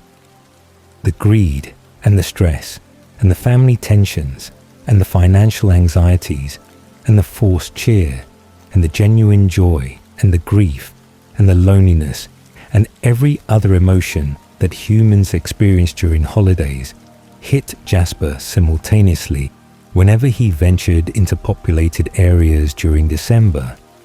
The assault on his empathic senses making Alice's protection and Alice's reconnaissance essential for any necessary trips to towns or cities where human crowds gathered for shopping or for celebrations that the Cullens needed to observe or needed to participate in minimally, to maintain their cover stories as normal American family that celebrated holidays in normal American ways. The private joys that vampire nature allowed them included decorating at supernatural speed, the family sometimes racing to see who could string lights fastest or could create most elaborate decoration in shortest time, their competitions transforming tedious tasks that humans dreaded into games that showcased their abilities while strengthening their bonds through shared play and shared creativity. Their Christmas Eve hunts became sacred tradition, where all 7 of them ran together through whatever wilderness existed near their current residence, their pursuit of mountain lions or bears or elk, depending on location, providing both necessary feeding and symbolic affirmation of their choice to hunt animals rather than humans. Despite the inferior satisfaction and the increased frequency that animal blood required compared to human alternatives that remained perpetually available but permanently rejected through their sustained commitment to Carlyle's philosophy and to their collective identity as vampires who chose compassion over convenience and who valued human life enough to accept ongoing discomfort and ongoing hunger. That vegetarian lifestyle imposed on their existence across all the decades they maintained this difficult path together. The December of 2005 in Forks, Washington existed as turning point in Cullen family history. The month marking the first Christmas when a human outsider knew their secret and knew their nature and chose despite that knowledge to remain connected to them rather than fleeing in terror or rejecting them as monsters whose supernatural existence should have made relationship impossible between mortal girl and immortal family, whose very presence in her life created dangers that normal human teenager should never have to navigate or contemplate. Bella Swan had arrived in Forks during January of that year, her presence in their biology classroom creating immediate crisis for Edward, whose century of vegetarian practice had not prepared him for the intensity of his attraction to her blood, or for the equally intense attraction he felt toward her personality and her mind, whose silence to his telepathy made her unique among the billions of humans whose thoughts he had heard across his decades as vampire with gift that made privacy impossible and made human consciousness transparent in ways that had contributed to his cynicism and his isolation, despite his family's love, and despite Carlyle's philosophy, providing framework for understanding humanity's value beyond the darkness and pettiness that Edward's gift forced him to witness constantly. The family's awareness that this Christmas would be fundamentally different from all their previous celebrations together created tension and created excitement in equal measure. Their century of secrecy about their nature suddenly fractured by Bella's knowledge, and by Edward's obvious love for her, despite the impossibility, and despite the danger, and despite Carlyle's concerns and Rosalie's objections, and everyone's awareness that human-vampire relationships rarely ended well for the human, whose fragility made every moment of proximity to supernatural predators potentially fatal. Regardless of how strong the vampire's control or how genuine their affection for the mortal whose lifespan would be measured in decades, while their own existences would continue for centuries or millennia, beyond whatever brief time they might share before mortality claimed Bella and left Edward to grieve across an eternity that could not be shortened and could not be escaped through any means except the destruction that vampires could only achieve through specific violence that required dismemberment and fire to overcome their stone-hard durability and their supernatural resilience. Alice had been insisting for months that Bella must be included in their Christmas celebration. Her visions showing futures where Bella belonged to their family, not as Edward's temporary human girlfriend, but as permanent member whose transformation Alice could perceive approaching through timelines that remained unclear about specifics, but clear about eventual outcome. The family debates about inviting Bella had been extensive and had been contentious, particularly with Rosalie, whose objections stemmed not from dislike of Bella personally, but from philosophical opposition to bringing humans into vampire existence, and from concern that Edward's attachment was selfish indulgence that would cost Bella her humanity and her mortality and her soul, if Edward's love overcame his stated commitment to protecting her from transformation that he claimed he would never impose on her despite Alice's visions, suggesting that such transformation was inevitable regardless of Edward's current intentions or current determination to keep Bella human. Carlyle's decision to invite Bella had been motivated by his belief that she deserved to see the whole truth of their existence, including their capacity for joy and their capacity for family and their commitment to celebrating life, rather than simply enduring immortal existence as burden or as curse that transformation had imposed on their consciousness without their consent or their input about whether eternal life was gift or punishment, depending on circumstances and depending on philosophical perspective, about what made existence meaningful beyond simple survival and simple satisfaction of biological imperatives. He had extended the invitation through Edward, whose nervousness about Bella witnessing their Christmas celebration revealed his vulnerability and his fear that seeing them in their private family moments might make Bella recognize the vast gulf between human experience and vampire existence,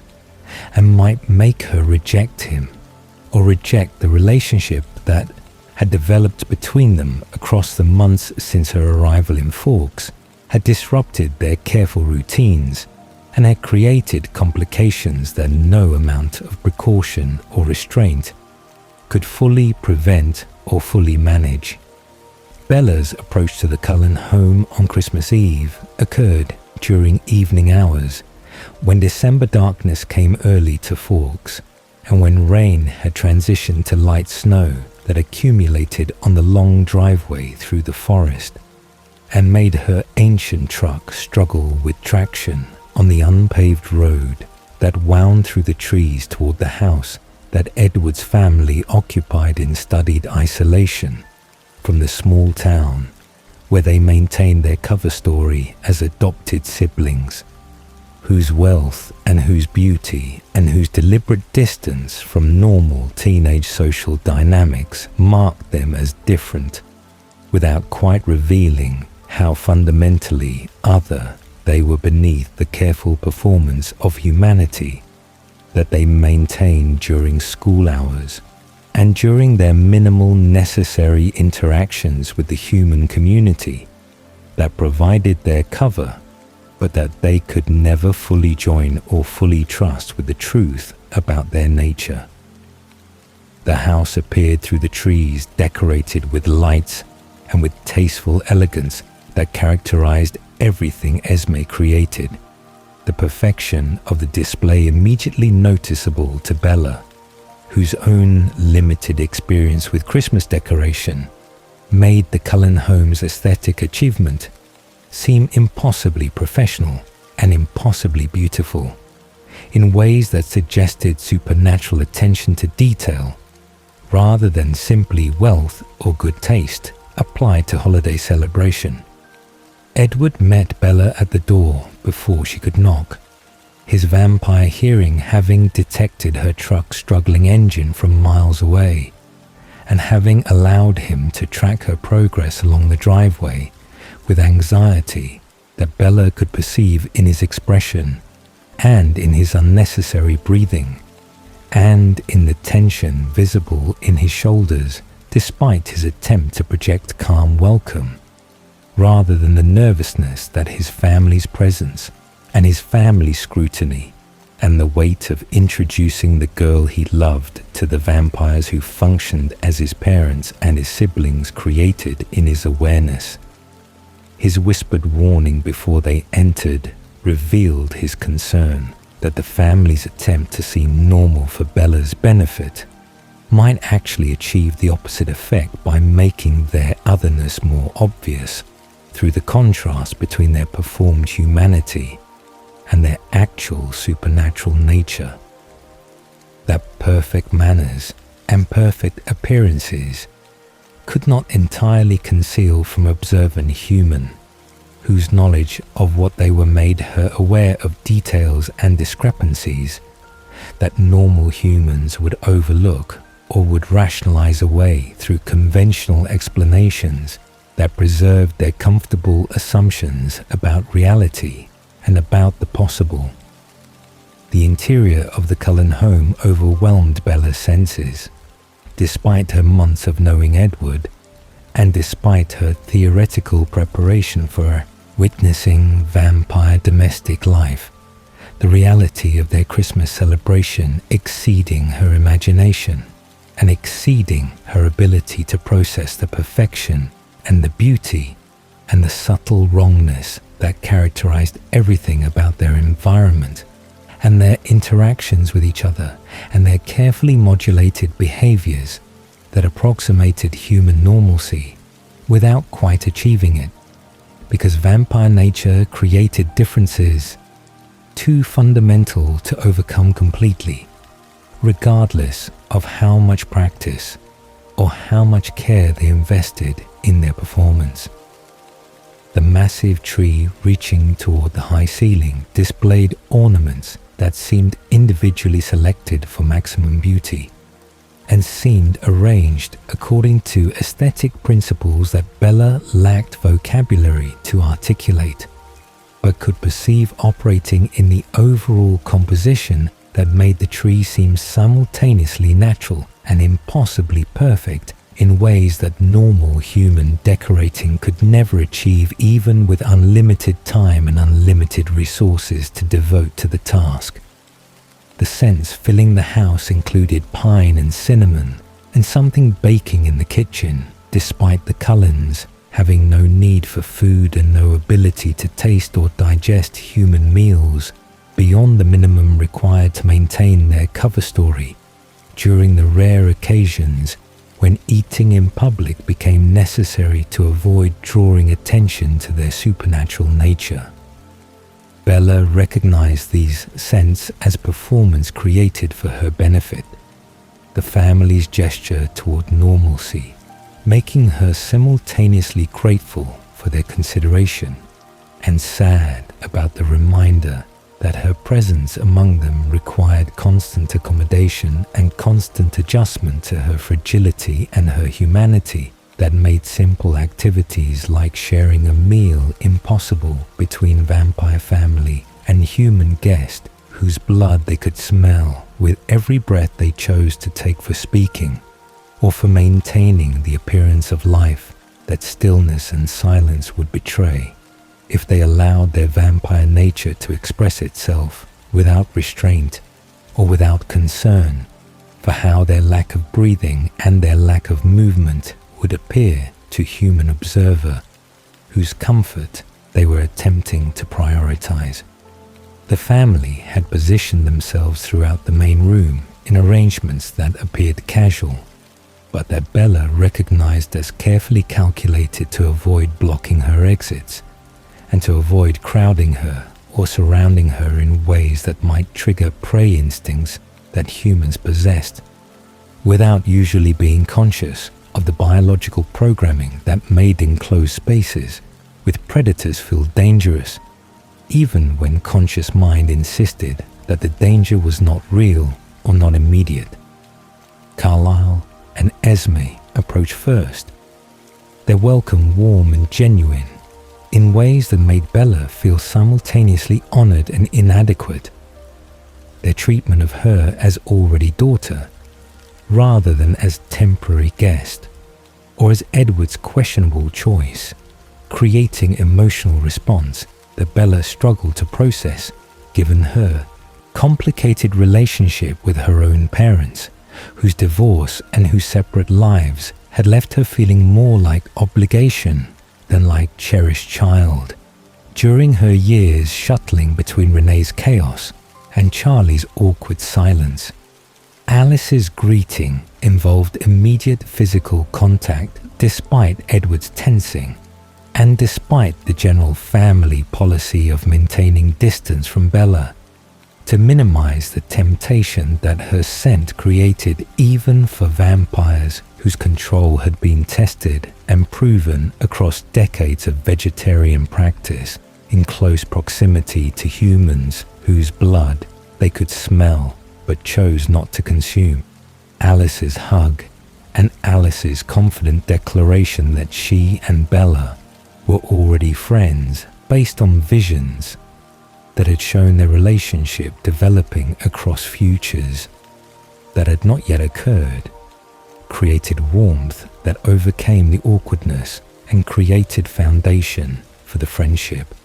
that would eventually become one of the most significant relationships in Bella's life. One's transformation made her vampire and made their connection permanent, rather than temporary arrangement, limited by Bella's mortality and limited by the constant danger that her human fragility created in household of predators whose love for her required constant vigilance against instincts that could destroy her in moments of inattention or moments of weakness. Rosalie's cool politeness communicated her reservations about Bella's presence without quite crossing into hostility that would have created family conflict or would have made Bella feel actively unwelcome, rather than simply tolerated as Edward's choice, whose significance Rosalie acknowledged without endorsing or celebrating. Bella perceived Rosalie's assessment and perceived Rosalie's judgment that Bella was temporary intrusion into family dynamics that had been stable for decades before this fragile human had arrived and had captured Edward's attention, and had created complications that affected everyone despite Edward's attempts to minimize the disruption, and despite his assurances that he would handle any problems that arose from his relationship with human girl, whose knowledge of their nature put all of them at risk if she decided to share that knowledge, or if circumstances forced exposure that would bring Volturi attention. and would bring consequences that the family had avoided for centuries through careful secrecy and careful management of their interactions with human world. Emmett's enthusiastic greeting and Emmett's immediate jokes, targeting both Bella and Edward, created lighter atmosphere that helped dissipate some of the tension and helped make Bella feel less like specimen being examined and more like actual guest whose presence was welcomed rather than simply tolerated for Edward's sake. His teasing about Edward's protectiveness and his obvious amusement at seeing his brother experiencing emotions and experiencing vulnerability that century of isolation had prevented made Bella understand that her relationship with Edward was a significant event in family dynamics and was transformation of Edward's character that the family had not witnessed before despite decades of living together and despite their intimate knowledge of each other's personalities and patterns. Jasper maintained careful distance throughout the evening, his positioning always allowing Bella clear access to exits and never requiring her to pass close to him, to move through the space, or to interact with other family members whose control around her was stronger, and whose gifts did not include empathic awareness of her fear and her nervousness that Jasper felt through his supernatural connection to emotions of everyone present in ways that made Bella's anxiety his anxiety and made her attempt to project calm confidence futile because Jasper perceived her actual emotional state, regardless of what her face or her words suggested about her comfort level. His small nods of encouragement when Bella's anxiety spiked represented his attempt to provide support despite his inability to use his gift to calm her emotions, because doing so without her permission would constitute violation of her autonomy and would represent the kind of manipulation that Jasper had sworn to avoid after his decades with Maria had taught him the ethical problems inherent in controlling others' feelings without their consent or their awareness. The dinner that Esme had prepared sat on the elegant table that clearly saw little use in a household where eating was performance rather than necessity. The elaborate Christmas Eve meal representing hours of work that the family would not consume and could not enjoy, but had created entirely for Bella's benefit and for the normalcy that sharing a meal would provide if Bella were capable of ignoring the fact that she was the only person eating, while 7 vampires watched her with varying degrees of interest and varying degrees of hunger that her blood provoked despite their control and despite their commitment to vegetarian lifestyle that made resisting her easier than it would be for vampires who regularly consumed human blood and who had not developed the discipline and the philosophical commitment that characterized Cullen's family approach to managing their predatory nature. Bella's self-consciousness about eating while they watched made the meal difficult despite the food's obvious quality and despite Esme's visible pleasure at watching humans enjoy cooking that vampires created as art form rather than as sustenance. The relationship with food being primarily aesthetic and theoretical, since transformation had eliminated their ability to taste or to digest anything except blood, regardless of how elaborate their culinary creations or how perfect their replication of human recipes. The gift exchange revealed the family's creativity and revealed their individual personalities through presents that demonstrated their supernatural abilities while maintaining focus on personal meaning rather than material value that their wealth made essentially unlimited. Edward's compositions for each family member showcased his musical evolution across his century as vampire, each piece capturing essential aspects of its recipient's character, while demonstrating technical complexity that only vampire precision and vampire memory could achieve, through perfect recall of every musical phrase and every harmonic possibility that centuries of listening and practicing had made available to his compositional vocabulary. Carlyle's piece featured the stability and the hope that characterized his leadership and his philosophy, the major key resolution and the steady bass line creating musical representation of the moral center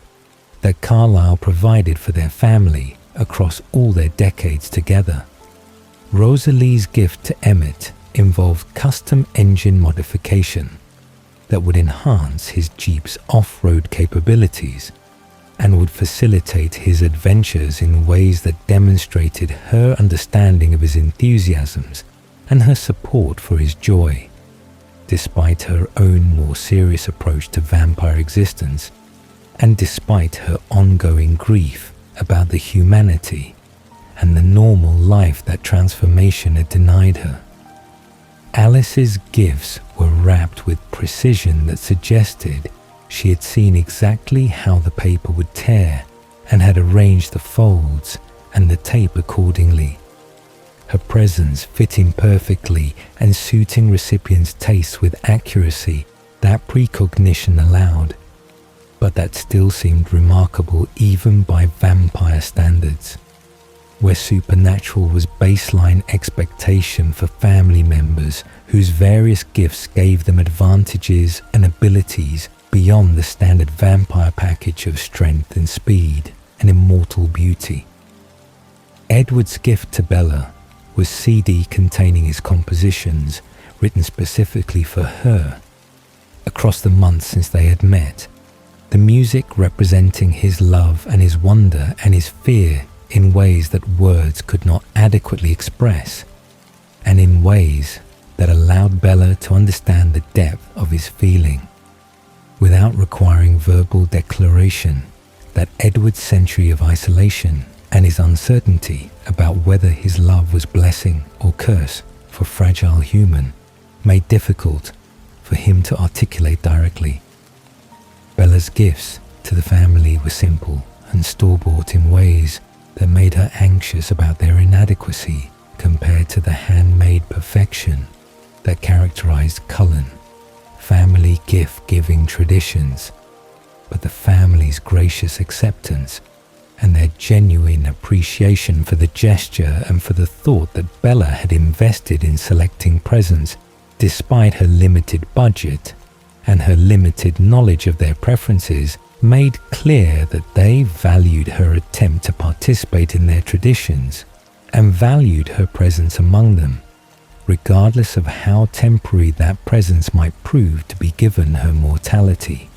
and given the uncertainty about whether Edward's love would eventually overcome his determination to keep her human, or whether circumstances would force transformation that would make her permanent member of family that she currently occupied as guest, whose welcome was genuine, but whose status remained provisional. The evening concluded with Edward's traditional Christmas concert, his piano filling the house with music that made even vampires who could not cry feel the phantom sensation of tears that their transformed bodies could no longer produce. His compositions demonstrating why the family treasured this tradition and why Christmas felt incomplete without Edward's performance, bringing them together through shared appreciation for beauty that transcended words and transcended the everyday interactions that characterized their normal existence. Edward's piece written for Bella played last, the melody capturing her ordinary, extraordinary nature and capturing Edward's century of loneliness, ending in the miracle of finding someone whose mind he could not read and whose presence made his immortal existence feel purposeful, rather than simply being endless repetition of days without meaning beyond the philosophical satisfaction of maintaining vegetarian lifestyle. and maintaining family bonds that made isolation bearable. Bella's reluctance to leave when the evening ended revealed her recognition that the Cullen home provided something her own homes with Charlie or with Renee had never provided: the sense of belonging and the sense of being genuinely welcomed and genuinely valued, creating contrast with her experience of family that had always felt more like obligation or burden than like the natural affection and easy intimacy that characterized Cullen interactions despite their supernatural nature and despite the complexity of their relationships that involved chosen family rather than blood relations that humans assumed were fundamental to understanding family bonds and family loyalty. Edward's drive back to Charlie's house through the snow gave them private moment to process the evening and to acknowledge that something had shifted between them and had shifted in Bella's relationship with his family, her inclusion in their Christmas creating precedent and creating expectation that future holidays would include her presence if circumstances allowed, and if their relationship continued developing toward the transformation that Alice insisted was inevitable, but that Edward continued resisting. Despite his love and despite his growing awareness that keeping Bella human might prove impossible if their relationship continued, and if the dangers inherent in human vampire romance manifested in ways that made transformation necessary for Bella's survival, or necessary for preserving their connection beyond the brief decades that human lifespan would allow before age claimed her and left Edward to exist eternally without the person who had made his existence meaningful after a century of isolation and loneliness. The December following Bella's transformation into vampire represented completion of the Cullen family in ways that even Alice's visions had not fully captured, despite her decades of seeing Bella's face in futures that had seemed impossibly distant during Alice's early years as vampire, and that had seemed frustratingly slow to arrive during the years after meeting Bella. When Alice's certainty about Bella's eventual transformation had competed with Edward's determination to preserve Bella's humanity for as long as circumstances would allow. Bella's change from human to immortal had occurred several months earlier after the crisis with the Volturi and after Renesmee's birth, had created complications and had created miracles that no one had anticipated, and that vampire lore and vampire nature had seemed to make impossible, until Bella's hybrid daughter had proven that impossible outcomes could manifest when circumstances aligned in unexpected ways, and when love overcame biological limitations that should have prevented human vampire reproduction, but that had somehow failed to prevent the conception and the birth that had nearly killed Bella during her human pregnancy, and that had necessitated her transformation under emergency conditions that made the process more traumatic and more dangerous than planned transformation under controlled circumstances would have been. This Christmas marked Bella's first holiday celebration with vampire senses that made every aspect of the season overwhelming in its intensity and overwhelming in its beauty, despite the pain and the adjustment and the difficulty that characterized newborn vampire existence. Even for someone with Bella's exceptional control and exceptional ability to resist the thirst that normally consumed newborn awareness and made the first months or years of vampire life dangerous period, when new immortals pose threats to human populations and pose threats to vampire secrecy through their inability to manage their strength or manage their instincts or manage the sensory input that transformation amplified to levels that conscious minds struggled to process without becoming overwhelmed by the sheer volume of information that vampire senses provided about the world and about the humans, whose heartbeats and whose scents and whose movements became impossible to ignore. Once vampire hearing and vampire smell made every human within miles detectable and potentially tempting to predator whose biology demanded blood regardless of philosophical commitments or moral frameworks that consciousness attempted to impose on instincts that transformation had hardwired into vampire nature. Bella's experience of Christmas decorations with her transformed vision revealed details and revealed beauty that her human eyes had missed, despite months of seeing Esme's work,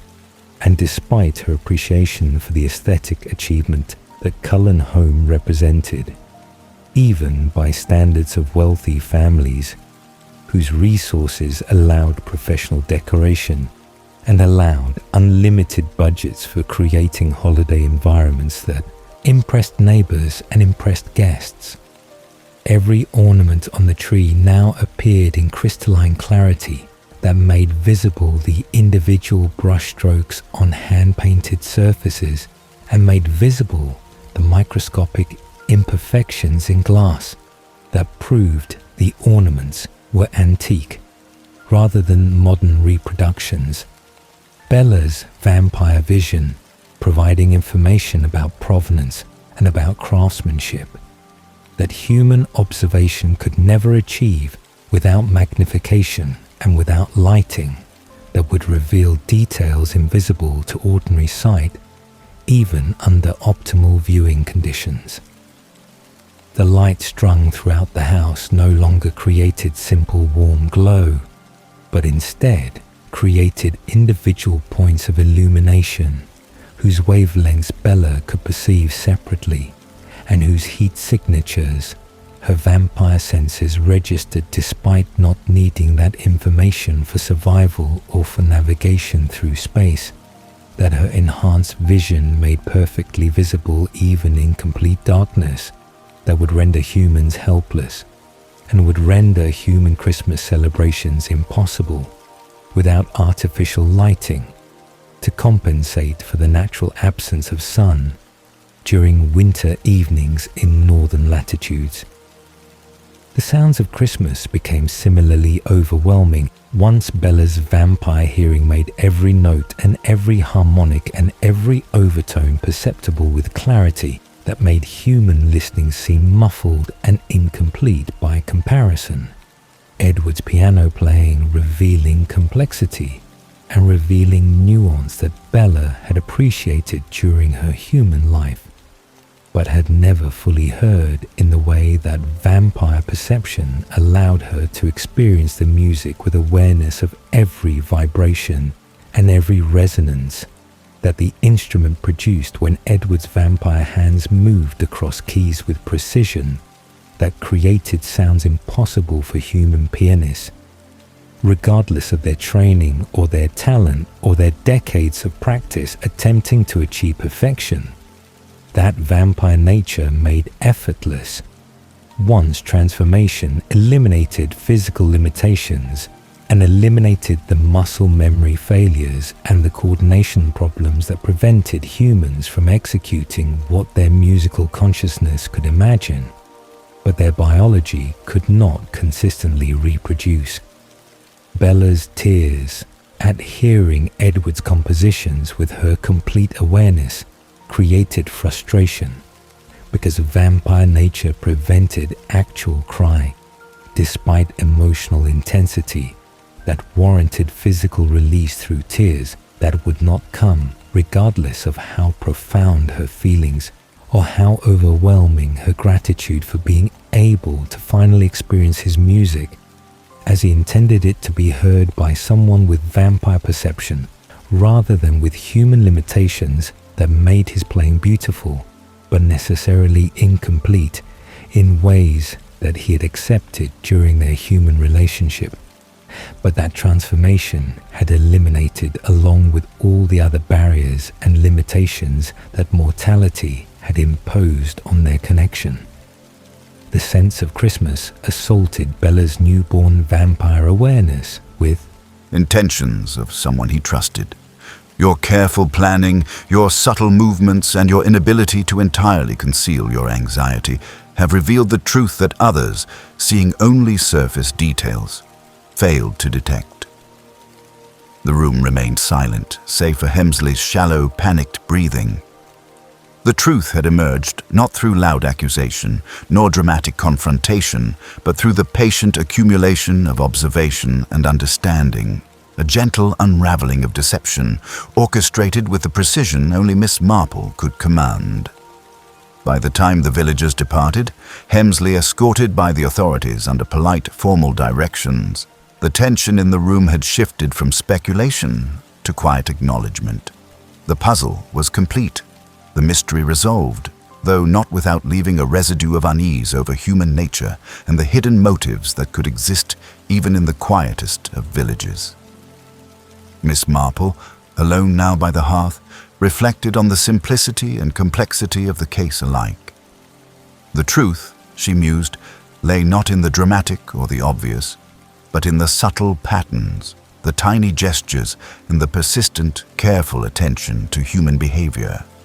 And in little Hemsby, under the fading winter light, she felt once more the quiet satisfaction of having discerned what so many overlooked. The human heart, in all its contradictions, always leaves a trace. The snow had begun to thaw in little Hemsby, the pale winter sun melting the hard crust of ice that had so long coated the village lanes. Children ventured out once more, their boots leaving playful tracks alongside the lingering footprints of a more somber week. And yet, despite the return of routine and the soft stirrings of life, a quiet tension remained. The events surrounding Arthur Halloway's disappearance and the revelation of Mr. Hemsley's involvement had left an indelible mark upon the village, a reminder that beneath the gentle veneer of civility, human emotions could be both intricate and dangerous. Miss Marple walked slowly along the main street, her scarf wrapped tightly around her neck. She observed the villagers with her customary calm curiosity, noting how some had resumed their routines with outward cheerfulness, while others moved with a subtle hesitancy, as though unsure whether the world could ever be entirely safe again. The inn's windows reflected the soft light of afternoon, and inside, Mrs. Pemberton busied herself serving tea to a small group of patrons, her expression composed yet tinged with residual anxiety. Even as life returned to a semblance of normality, Miss Marple noted the lingering signs of disruption, a faint whisper of distrust in casual conversations, careful glances over shoulders, and the restrained laughter of those who had once been comfortable in the village's predictability. Small-town life, she thought, could be fragile indeed, its smooth surface easily disturbed by a single act of deception or anger. The Witchwood estate change relationships with each family member manifested through their Christmas interactions in ways that revealed how transformation had eliminated barriers and had eliminated the provisional nature of her belonging that had characterized her human year among them, when her fragility and her mortality had made her presence always somewhat temporary and always somewhat contingent on circumstances that could change through accident or through aging or through the thousand dangers that human existence entailed, even without the additional risks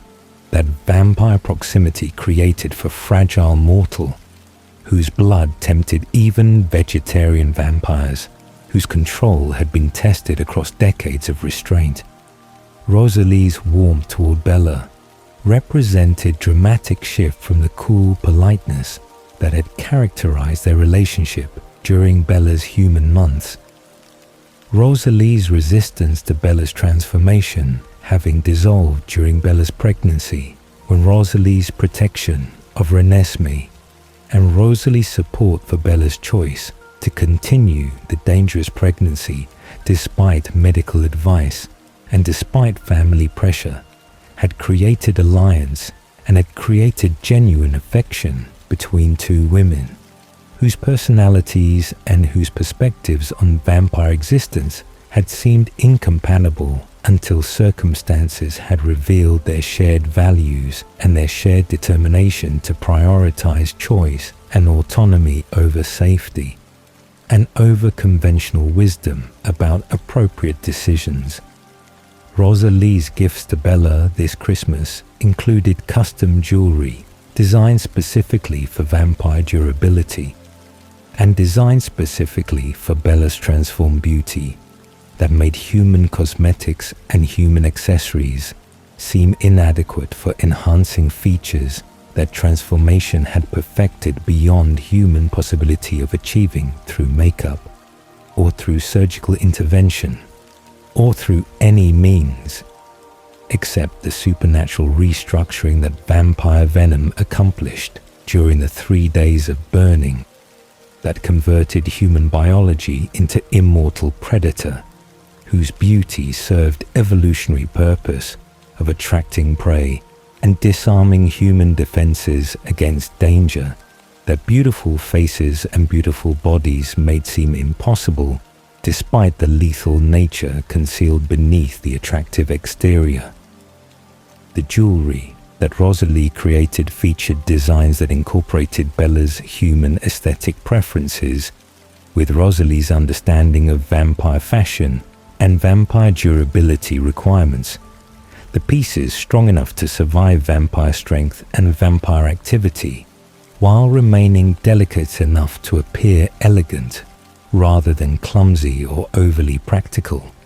in ways that would sacrifice beauty for function, when vampire nature allowed both qualities to coexist through materials and through construction techniques that human jewelers could never achieve without tools and without skills that Rosalie's vampire precision made accessible through her decades of practice and her natural aptitude for working with metals and with stones. Jasper's relief at Bella's transformation manifested through his increased presence and his increased willingness to interact closely with her without the constant vigilance and the constant distance that her human blood had necessitated during the year when every moment near her had tested his control and had made him acutely aware through his empathic gift of her fear and her awareness of danger, that his presence created despite his genuine desire to be trusted family member, rather than threat that needed constant monitoring and constant management to prevent tragedy. His Christmas gift to Bella involved rare philosophical texts about choice and identity, and the relationship between nature and consciousness, his selection reflecting their conversations about vampire existence, and about the question of whether transformation changed fundamental aspects of personality, or whether consciousness remained essentially continuous despite the biological revolution that vampire venom created during the conversion from human to immortal. Jasper's comfort around Bella allowed him to share aspects of his past with more openness than he had shown during her human year. His stories about his transformation and his decades with Maria and his journey toward the Cullens, providing context that helped Bella understand that vampire existence involved constant choice and constant navigation of instincts that could be managed but could never be completely eliminated, regardless of how many decades or centuries of practice strengthened control and strengthened commitment to philosophical principles over biological imperatives. Alice's overwhelming joy at Bella's permanent presence in their family expressed itself through elaborate gift-giving that had been constrained during Bella's human year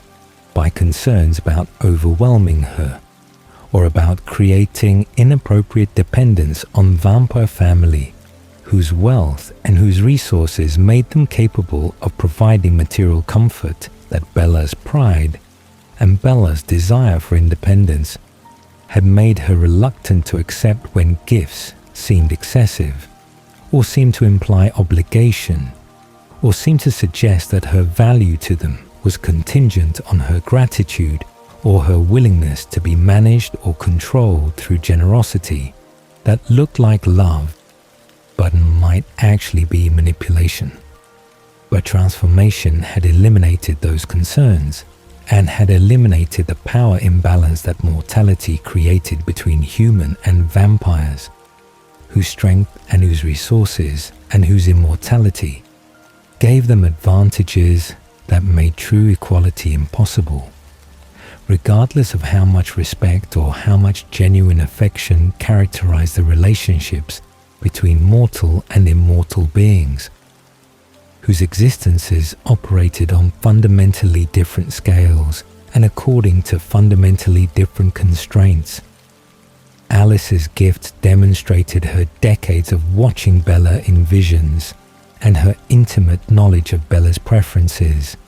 and Bella's style across multiple possible futures that her gift had shown her during the years before meeting Bella and during the years of their friendship,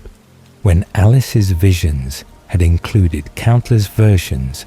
of vampire Bella, whose transformation timing and transformation circumstances had varied across different timelines, but whose essential personality and whose essential relationship with Alice had remained constant across all the possible futures that Alice had perceived and had prepared for through her observations and through her planning, that made her gift seem less like prediction and more like active participation in creating the futures she desired by making choices in present that would lead toward optimal outcomes among the various possibilities that her visions revealed. The clothes that Alice had sewn for Bella fit perfectly, despite transformation, having changed Bella's proportions slightly, and having enhanced her features in ways that made her previous human wardrobe seem ill-fitting and seem inappropriate for vampire whose beauty required different aesthetic approach than human beauty could achieve or could maintain. Alice's precognitive advantage having allowed her to see exactly how Bella's transformation would affect her appearance, and having allowed her to prepare wardrobe that would suit vampire Bella, rather than simply adapting human Bella's clothes to new contexts where they would seem inadequate, or would seem to ignore the reality that transformation had fundamentally changed Bella's relationship with fashion and with presentation, and with the visual impact that her appearance created in ways that human beauty never quite achieved. Regardless of genetics or regardless of cosmetic enhancement, Emmett's Christmas interactions with Bella revealed his satisfaction at finally having sister, who could participate fully in his physical challenges and his adventures without requiring the careful restraint and the careful protection that Bella's human fragility had necessitated during the year when every playful gesture and every moment of roughhousing with Edward had required conscious attention to Bella's presence and conscious modification of vampire strength that could accidentally destroy human body with casual touch or casual collision, that would leave vampire unharmed but would kill human through impact forces that fragile mortal biology could not survive. His gifts to Bella involved planned adventures and physical challenges designed to test her newborn strength and to help her understand her capabilities while building confidence in her transformed body, whose power and whose speed exceeded her human experience and exceeded her intuitive understanding of what her body could accomplish or could survive when operating according to vampire rules rather than human limitations. His arm wrestling challenges and his bouldering competitions and his racing games helped Bella adjust to vampire nature through play, rather than through serious training or through fearful experimentation. His approach, making the learning process joyful rather than stressful, and making Bella's superhuman abilities seem like gifts to celebrate, rather than like dangerous powers that required constant suppression or constant anxiety about potential for harm. Esme's maternal joy at Bella's permanent inclusion in their family expressed itself through her complete acceptance and through her obvious pride in Bella's accomplishments and Bella's adjustment to vampire nature, with control and with grace that exceeded what newborn vampires typically managed during their difficult first months or first years of learning to exist as predators whose instincts demanded human blood, but whose conscious choices could override those demands if commitment to vegetarian philosophy remained strong enough, and if support from experienced family members provided guidance and provided motivation during moments when resistance seemed impossible and when human blood seemed overwhelmingly tempting despite intellectual agreement with Carlyle's principles and despite genuine desire to preserve human life rather than to destroy it for temporary satisfaction of thirst that would return regardless of how many humans died to satisfy craving that characterized vampire existence as permanent condition rather than as temporary discomfort that feeding could eliminate permanently. Esme's gifts to Bella included permanent room in their home designed specifically according to Bella's preferences and designed to reflect Bella's identity as both vampire and mother and Edward's mate, whose multiple roles required space that honored all aspects of her transformed existence rather than reducing her to single function or single relationship within complex family structure. Edward's experience of Christmas with vampire Bella fulfilled desires and fulfilled dreams that his century of existence had taught him to suppress or to dismiss as impossible, given his nature and given his isolation, and given his certainty that he was monster undeserving of love or undeserving of partnership with someone who could match his strength and could share his immortal existence without the constant fear and the constant fragility that had characterized his relationship with human Bella, despite their love and despite their commitment to making impossible relationship work against odds that should have prevented their connection from surviving beyond initial attraction, that biology and that circumstance should have made temporary rather than permanent feature of their existences. His gift to Bella included renewed wedding vows spoken in context of their equality and their eternity together. His words acknowledging that their marriage during Bella's human life had been beginning rather than culmination, and that their relationship as equal immortal partners represented fulfillment of promises that mortality had made provisional, but that transformation had made permanent in ways that human marriage vows could approximate, but could never fully achieve, given the certainty of death that limited human commitment to phrase "until death do us part,"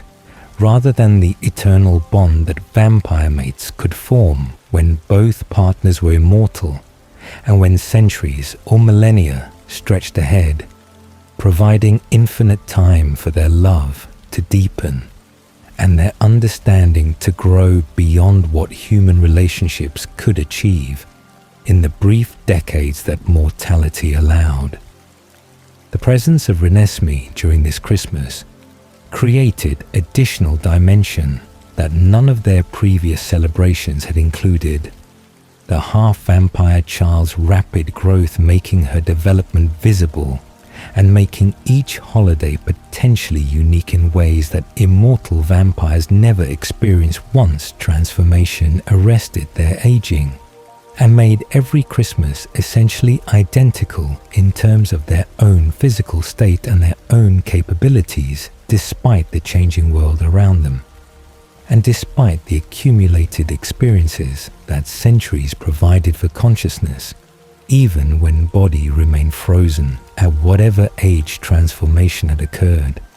Renesmee's hybrid nature combined human and vampire characteristics in ways that made her simultaneously familiar and alien to both species, her rapid maturation creating urgency about celebrating her childhood that would be measured in years rather than decades, and that would conclude with her reaching physical maturity within time frame that seemed impossibly compressed compared to human development, but that seemed impossibly extended compared to vampire transformation that occurred over 3 days, and that arrested development permanently at whatever age the venom completed its work. Bella's wonder at experiencing Christmas as mother combined with her wonder at experiencing Christmas as vampire. The dual transformation creating complexity and creating depth that made this holiday simultaneously joyful and bittersweet as she celebrated Renesmee's presence while grieving her own lost human experiences and her lost connection to Charlie, whose relationship with Bella had necessarily changed when transformation made normal father-daughter interactions impossible, without revealing the truth about vampire nature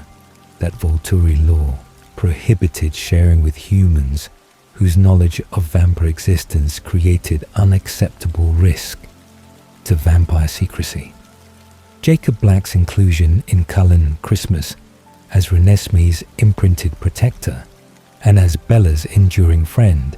created strange but workable dynamic that required accommodation from family members whose natural antipathy toward werewolves had been overcome through Jacob's devotion to Renesmee and through his complicated history with Bella. That transformation had not erased, despite changing fundamental nature of their relationship from potential romantic connection to something more fraternal and more permanent, that Jacob's imprint on Renesmee guaranteed would continue across whatever time frame Renesmee's hybrid nature allowed for her existence. Jacob's discomfort in Cullen home during Christmas celebration manifested through his fidgeting and through his obvious awareness of being different and being other in household of vampires, whose perfection and whose wealth and whose supernatural beauty made his own appearance seem rough and seem inadequate, despite his own considerable physical attractiveness by human standards that seemed irrelevant when compared to vampire beauty that served evolutionary purpose and that made humans respond with attraction and with trust that facilitated hunting and facilitated the predation that vampire nature designed vampires to excel at, regardless of their philosophical commitments to vegetarian lifestyle. His gifts to Renesmee reflected La Push traditions and reflected his Quileute heritage, the handmade objects and the cultural significance making them valuable, despite their simple materials and their simple construction that could not compete with Cullen wealth or with vampire craftsmanship in terms of monetary value or technical perfection, but that carried meaning and carried connection to human world and to indigenous traditions that Renesmee's hybrid nature allowed her to appreciate in ways that full vampires could observe, but could never fully participate in, given their separation from human culture and their necessary distance from human communities, whose acceptance they could never truly achieve beyond the temporary cover stories that allowed them to move through human society without revealing their nature. Bella and Edward's private Christmas celebration occurred in their cottage away from the main house, their space providing privacy that allowed them to express their relationship and their joy without the family's constant presence or the family's inevitable awareness of their intimate moments. Despite everyone's polite pretense of not noticing or not listening when vampire hearing made genuine privacy impossible, unless physical distance created enough separation that even supernatural senses could not bridge the gap between locations, Edward's gift to Bella in their private exchange involved composition that captured their entire relationship from their meeting in biology class, through their human romance, through Bella's transformation, and their current existence as equal partners, whose eternity together stretched ahead with certainty that mortality had never allowed and that transformation had finally made possible despite the cost, and despite the losses that Bella's change from human to vampire had necessitated. Bella's gift to Edward was promise and was commitment renewed now that transformation had eliminated the inequality and had eliminated the fragility that had characterized their relationship during her human year, when every moment together had carried awareness that Bella's mortality made their time together temporary, regardless of how deeply they loved each other, or how committed they were to making impossible relationship work against biological and philosophical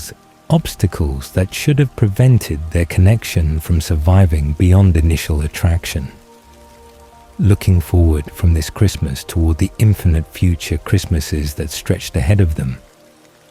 Alice's visions showed the family continuing together across centuries with certainty that gave them all peace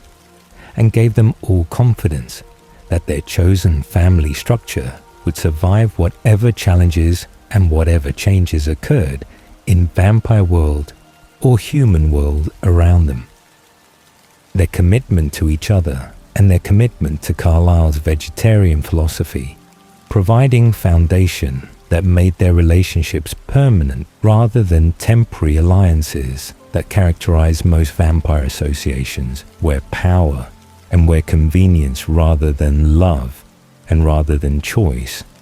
determined who remained together and who separated when circumstances changed or when conflicts arose that could not be resolved through the kind of communication and the kind of mutual respect that characterized Cullen. Family dynamics, despite their occasional disagreements and despite their different personalities that required constant negotiation and constant accommodation to maintain harmony across decades of close proximity. So rest now, Twilight souls, having journeyed through centuries of Cullen Christmases from Carlyle's lonely first celebration in 1700s, London to Bella's first holiday as vampire and mother, surrounded by the family whose love had sustained them all across decades of choosing compassion over convenience and choosing connection over the isolation that immortality could so easily become without sustained commitment to creating meaning through tradition and through love. Christmas, for the Cullens, represents their philosophy made visible, their decision to honor human joy and human ritual, despite being creatures whose nature should make them predators rather than protectors, monsters rather than family, whose bonds transcend blood and transcend the biological imperatives that transformation imposed on their consciousness. From one lonely vampire seeking redemption in frozen woods to family of 8 celebrating life together,